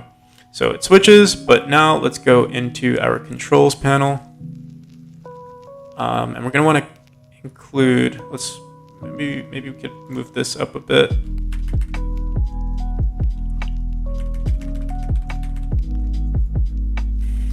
And let's add the same theme here. What did we call it? Default theme?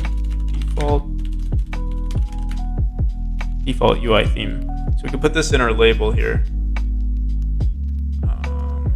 Oh, you know what? It might mess with our fonts here. Oh no, it's a theme override, so it won't mess with our fonts, I hope. But we don't see anything, and that's because we... Ooh. I hope I'm streaming right now. Let me see. Something might have just happened.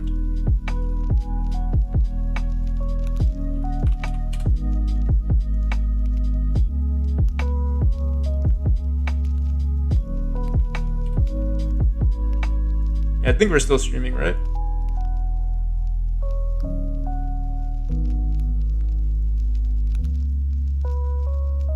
Oh, okay. Thanks.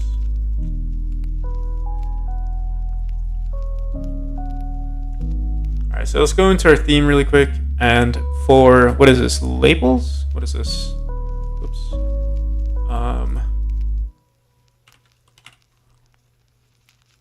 Yeah, for our labels, let's just go.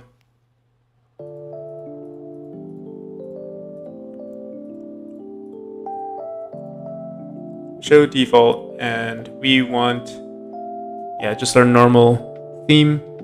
That's going to be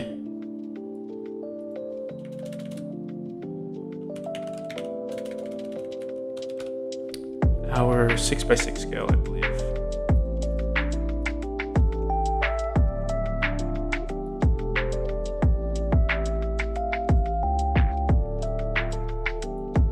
We want to leave this as hover, actually. Okay.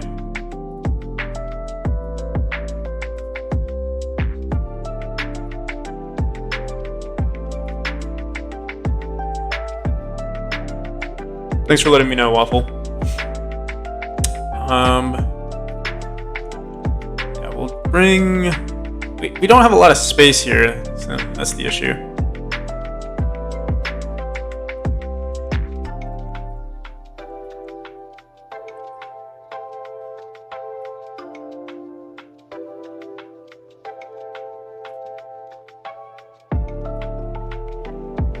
We could possibly maybe make this smaller, or maybe even remove this theme. That way we can fit more stuff into here. Bring this up a bit.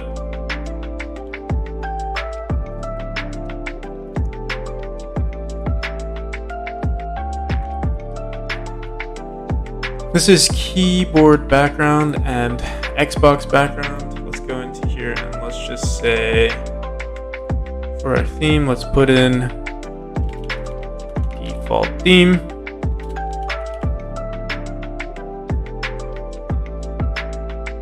And remove this.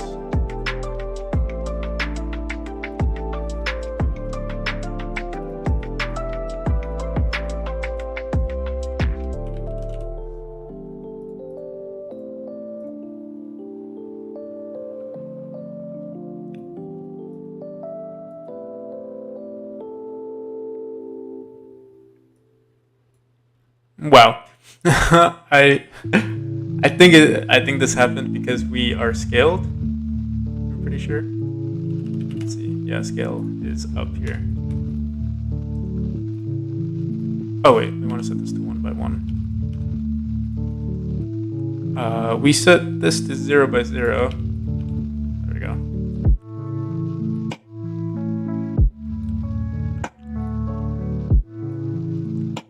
It's a lot cleaner. Okay.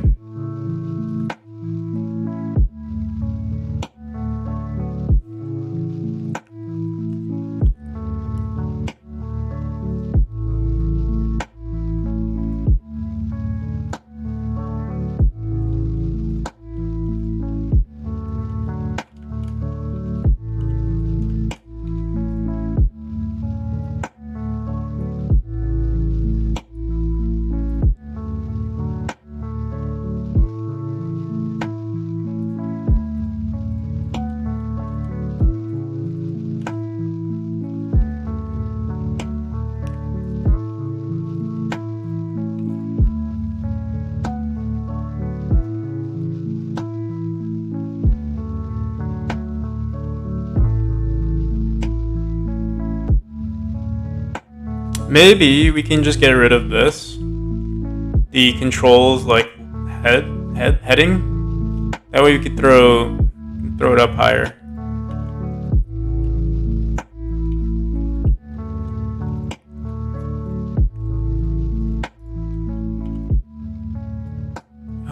Why is it? There we go.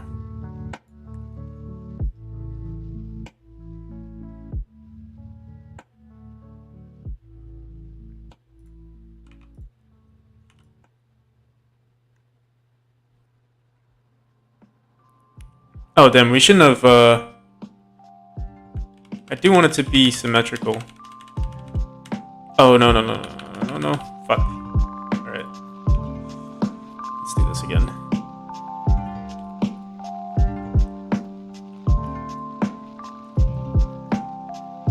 What was the size? Like, maybe up to here?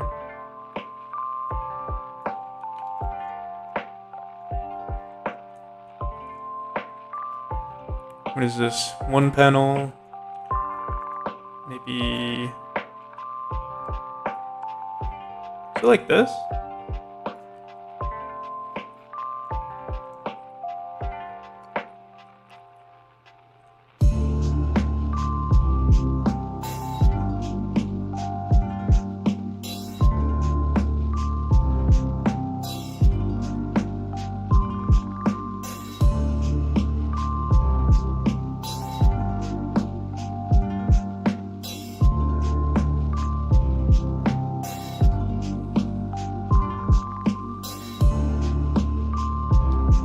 Yeah, we can.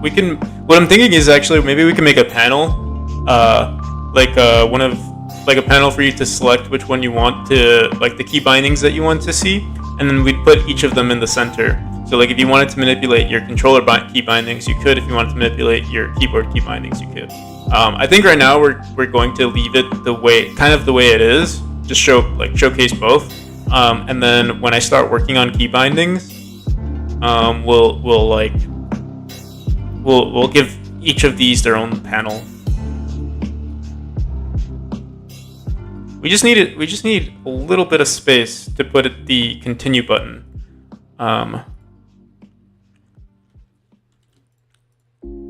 So let me try just pushing this up here.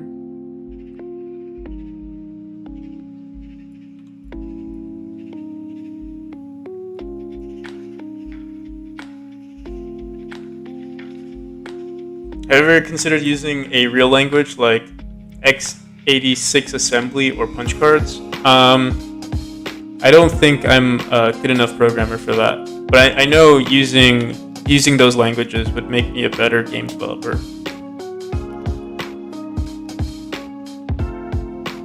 Because that's what I'm pretty sure that's what players care about. Like the harder the language is to make the game, the more they respect the game.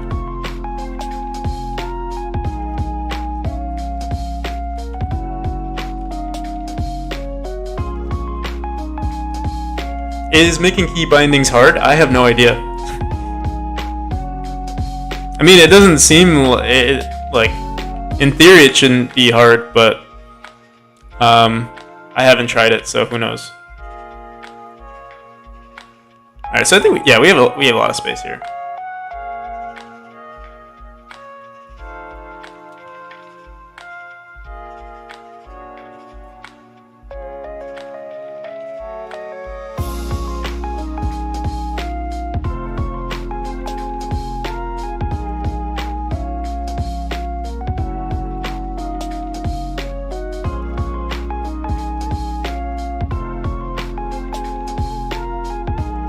Oops.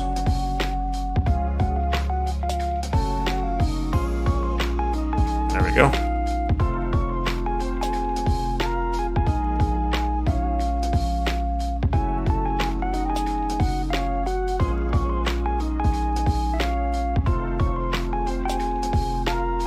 These on the same.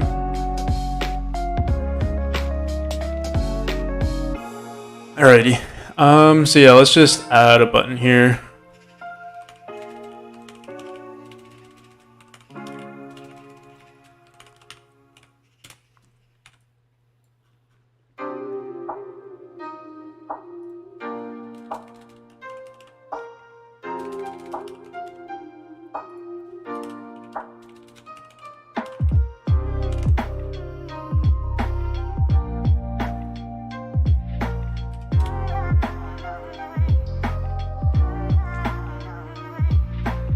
Isn't it easier to make the transform for one of them and paste and modify the width? It's not symmetrical. Right now it looks weird, but it's because this one is so it's so much bigger. Like, I don't think we can make this one. I don't think we can make both of these symmetrical. I mean, I could try. Let's see, what's our size here? 736 by 696.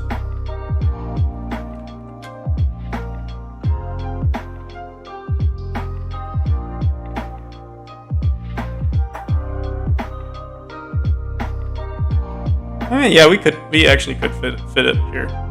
I would have to figure out what is what's in between these two values here.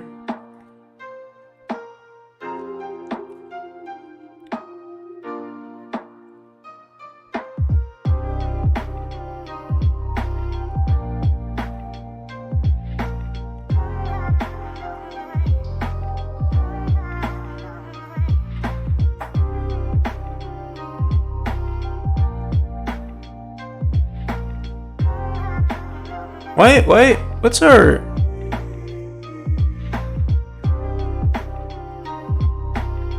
Oh, it's because it's... let's do... What's a good value here? Let's try 64. Whoops, no. Let me grab our calculator here. What's 1920 divided by... Oops, divided by 8? It's 240. So every 240 pixels. Let's try 8. Primary line. So let's do that. So that's 1.5 and 1.5. There we go. Since you guys want symmetrical.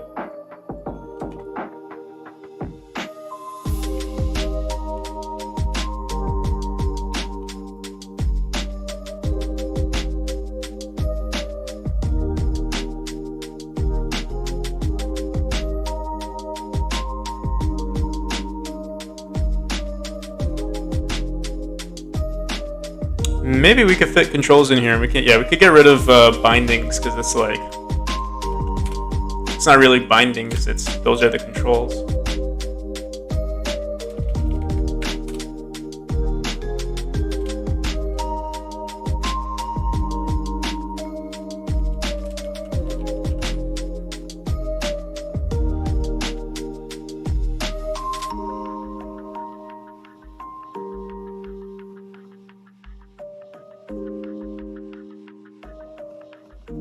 Maybe take only the Y and X position and modify the controller bindings with, and it might look better. It looks good, right? The way it is.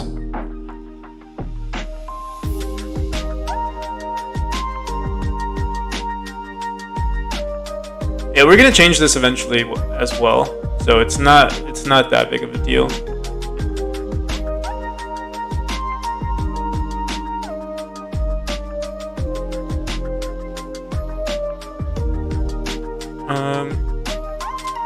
We should also add a font to this theme. I don't have to keep doing it. Adding a font, I mean. Fonts. Large, normal. I don't know. I've never done this before. Let's try.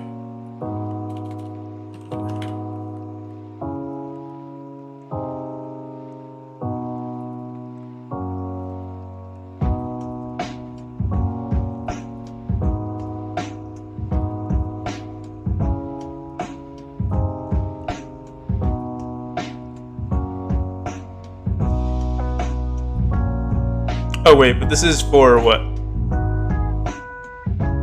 Let's go back here.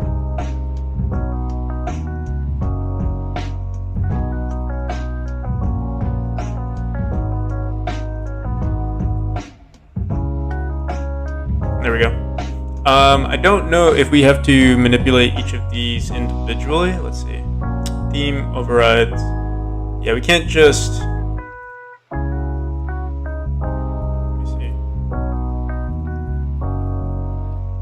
say 40.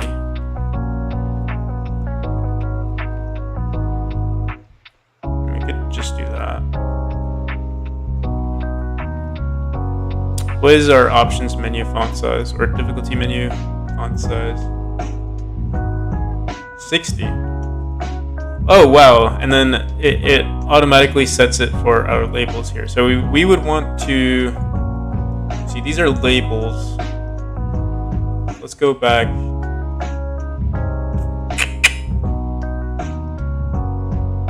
Yeah,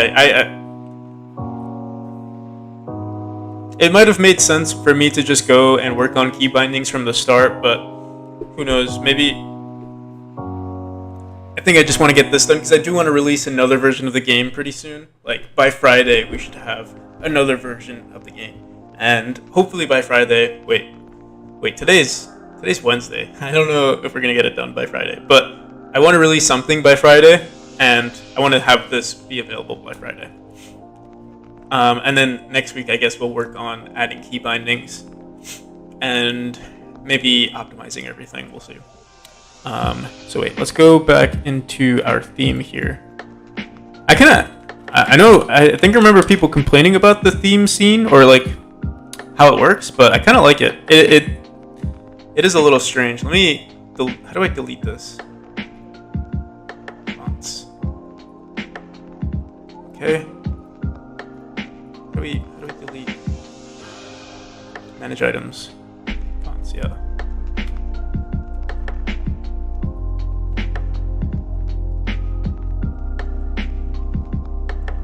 Let's go back into our label here.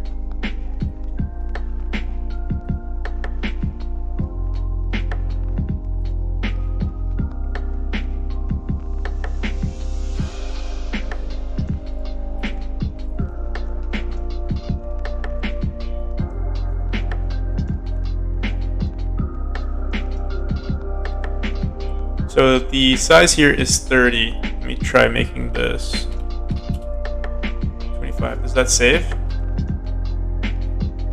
Doesn't seem like it's saving.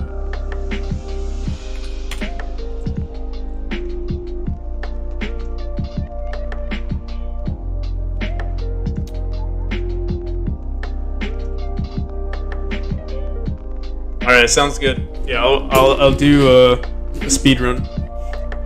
I think the speedrun challenge is going to be set for the normal difficulty only. Yeah. We'll do it. Hell yeah. So why is our size here not updating? We already set the font here for our default.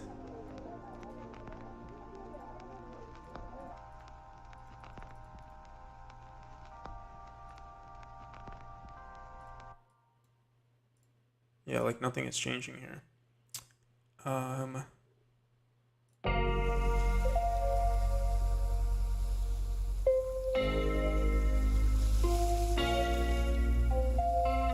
Yeah, but this is our label here, and we're trying to manipulate our font. Let me see what happens if I yeah, if I delete it, it gets updated. Strange.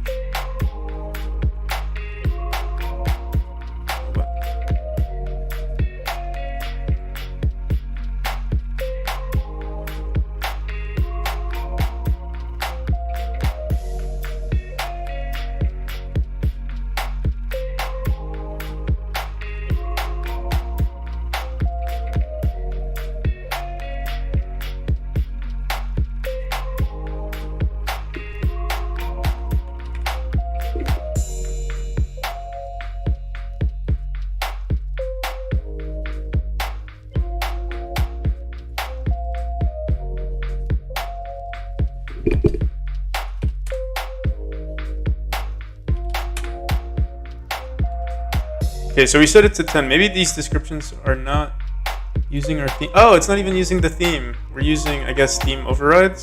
But how does it have a panel in the background?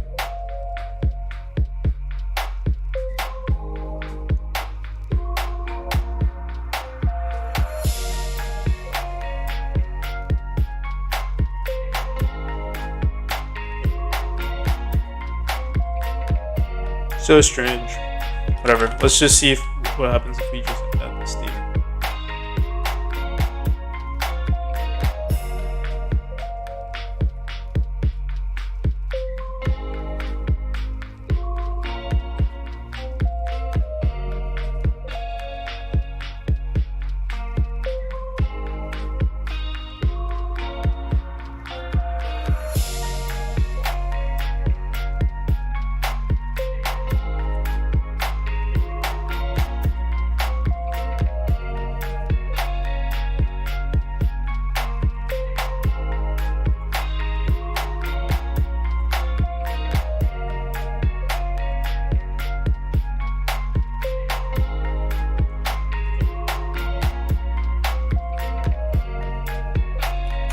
There we go. Okay.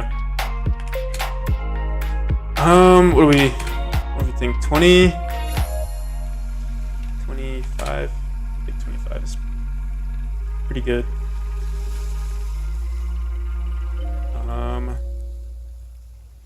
The only issue with using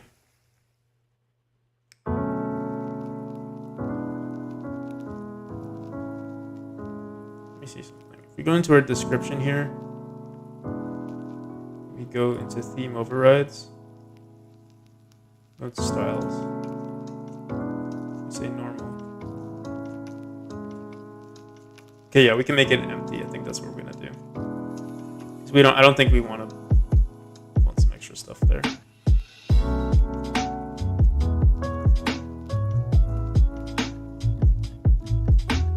And I can't wait to refactor everything. Like I feel like it's gonna be low key a nightmare to refactor everything, but at the same time, I think it's gonna be a lot of fun from the developer's perspective. I don't know if it's gonna be fun from a viewer's perspective. It's probably gonna be me pulling hair a lot.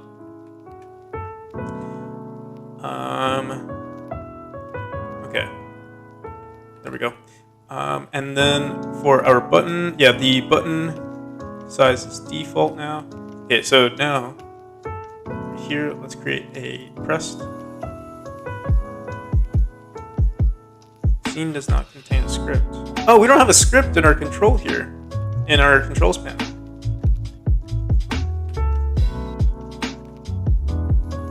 We never did.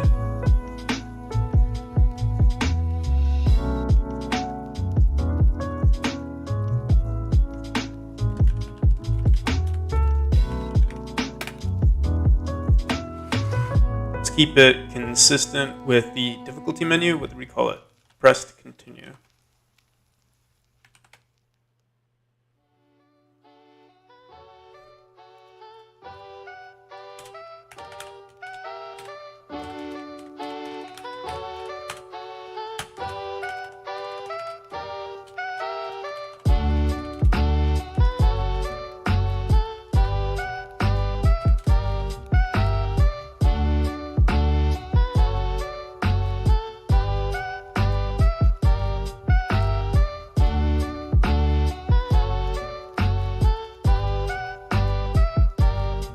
All right, so in here we did index plus equals 1. What we're going to do as well is we're going to say if index is greater than our menu queue dot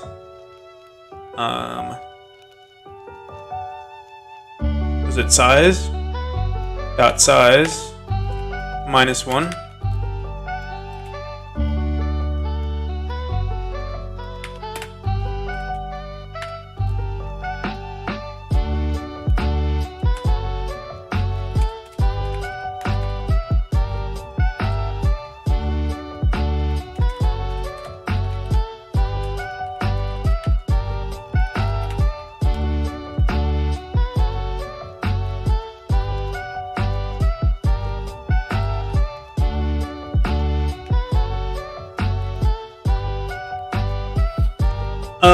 So I hire like commissions and stuff for like art. I hire artists and stuff like that. I do all of the development and like level design, but yeah, like we're getting a new character design or like this portal. I didn't make the portal. Yeah. So it's usually like stuff like sounds or art, like the main menu. Like I didn't make this. I mean, I didn't make the art.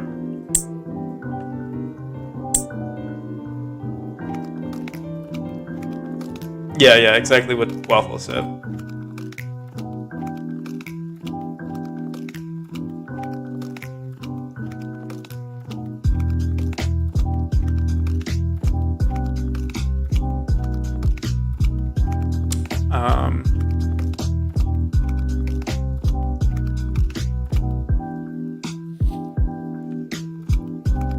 Oh wait, we have to go into our main menu. Oh, we never actually made the scene work, so we have to start it from here. Let's see if it works. So we go into the controls and then pass the limit. Okay, so yeah, once we pass our limit, that's when we're going to switch to the main scene. So how it works right now is in our menu, in our main menu. No, I think it's this one here. In main menu, when we select a new game,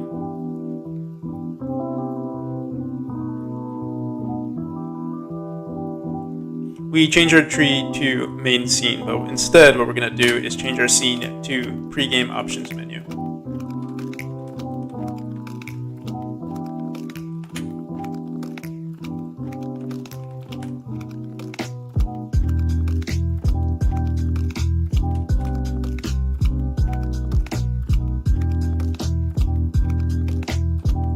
Oops.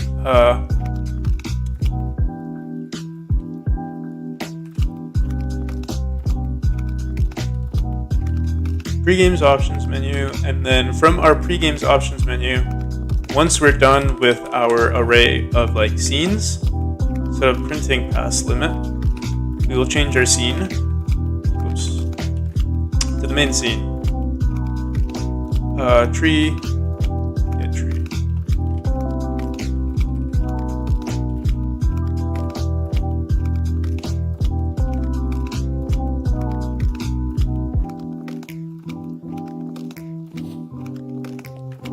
Oh, yeah, let's just go into the main menu.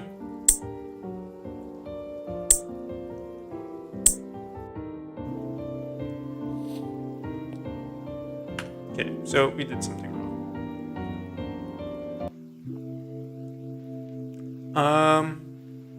Oh, this is our like test or whatever. You want to put this on tree.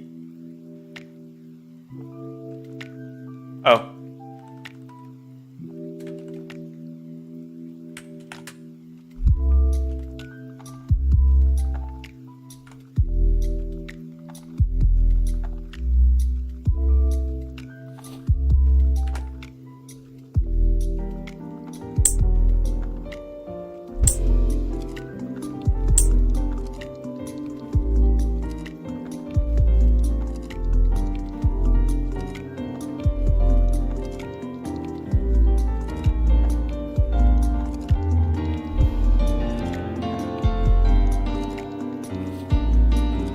There we go. We should add a loading screen. And I already have the loading screen set up. I just didn't implement it here. I also want to see if it works with the controller.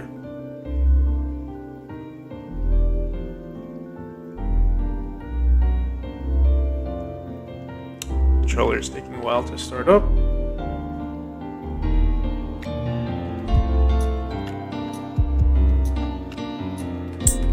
Any moment now. Let's start this over. What the hell? There we go.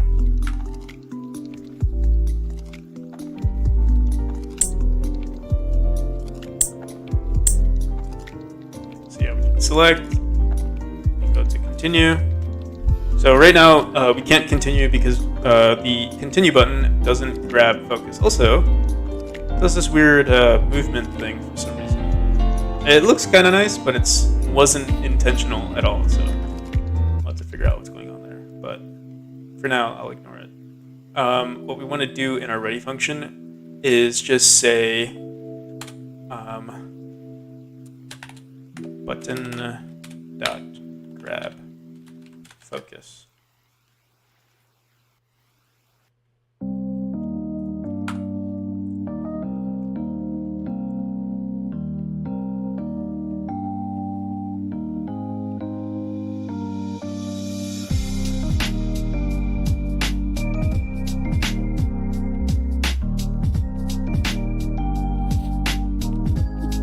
Cool beans. Oh, wait, difficulty. You know, it's weird. We started from the difficulty menu. Let me see this again. Wait. We ran it in the difficulty? Oh no, maybe I'm just high.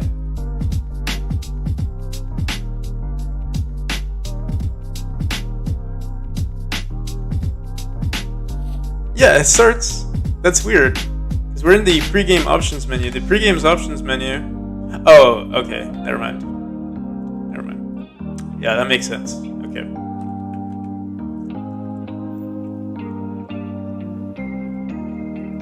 Let me see how our loading screen works. I completely forgot how it works.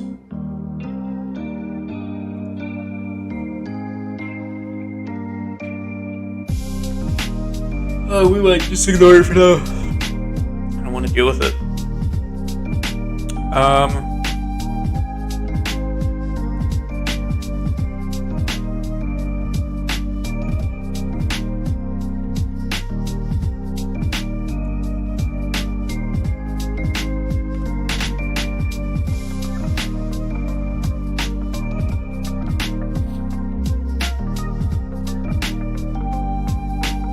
Yeah, I think the next thing we could work on is key bindings. The next thing we might want to do is actually optimize the mouse input. I do think it's. I've heard some complaints that it doesn't work as well, but I think it might not work because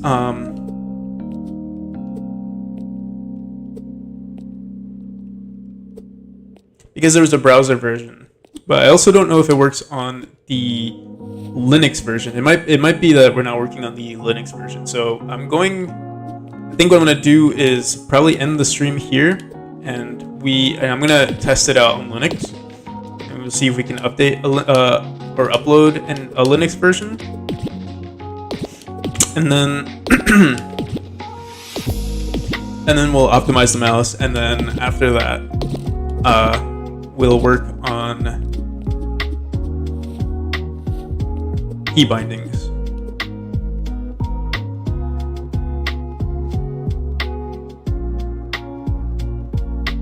So it doesn't take, there's like I want to say, for me, when I load, I don't have a loading screen for this, for the main scene, but when switching from this scene, like this main scene, to let's say chapter 2, I remember I didn't have a loading screen, and it took like a good 2 seconds before everything like was instanced. And in those 2 seconds, it was just like the screen was just frozen. So that's why I added a loading screen to like remove that feeling like, oh, this game isn't polished.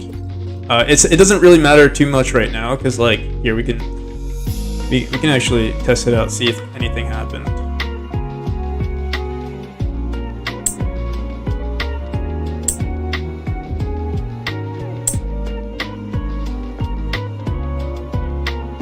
So I press continue, and you can see, yeah, it took like 2 seconds after I pressed continue for anything to happen. I mean, I guess it's not a big deal. Instead of adding a loading screen, what I could do is maybe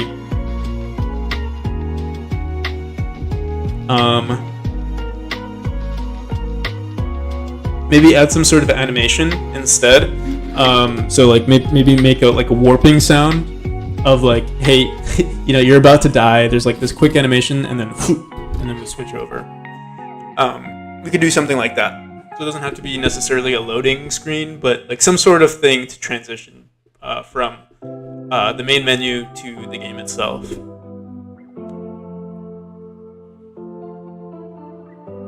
And I actually had this in an older version of the game, but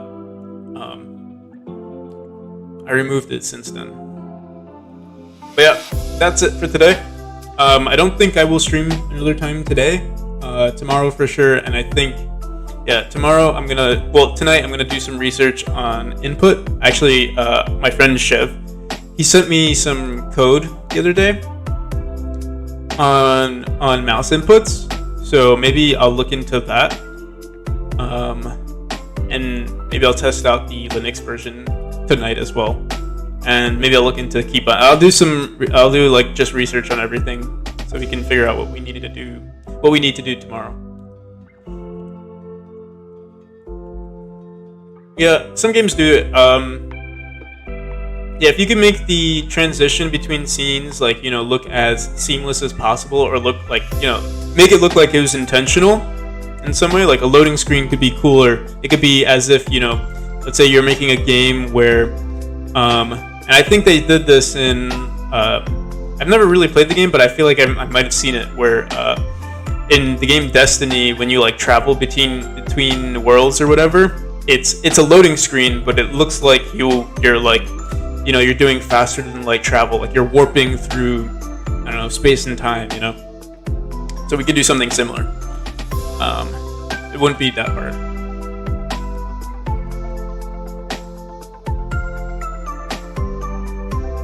And it would make the game feel more immersive, you know. But yeah, I will see you. Thanks for watching, Skull. Thanks for watching. I think most people left at this point, unless I think my stream is sometimes doesn't show the correct information. But yeah, I will see you guys. Peace.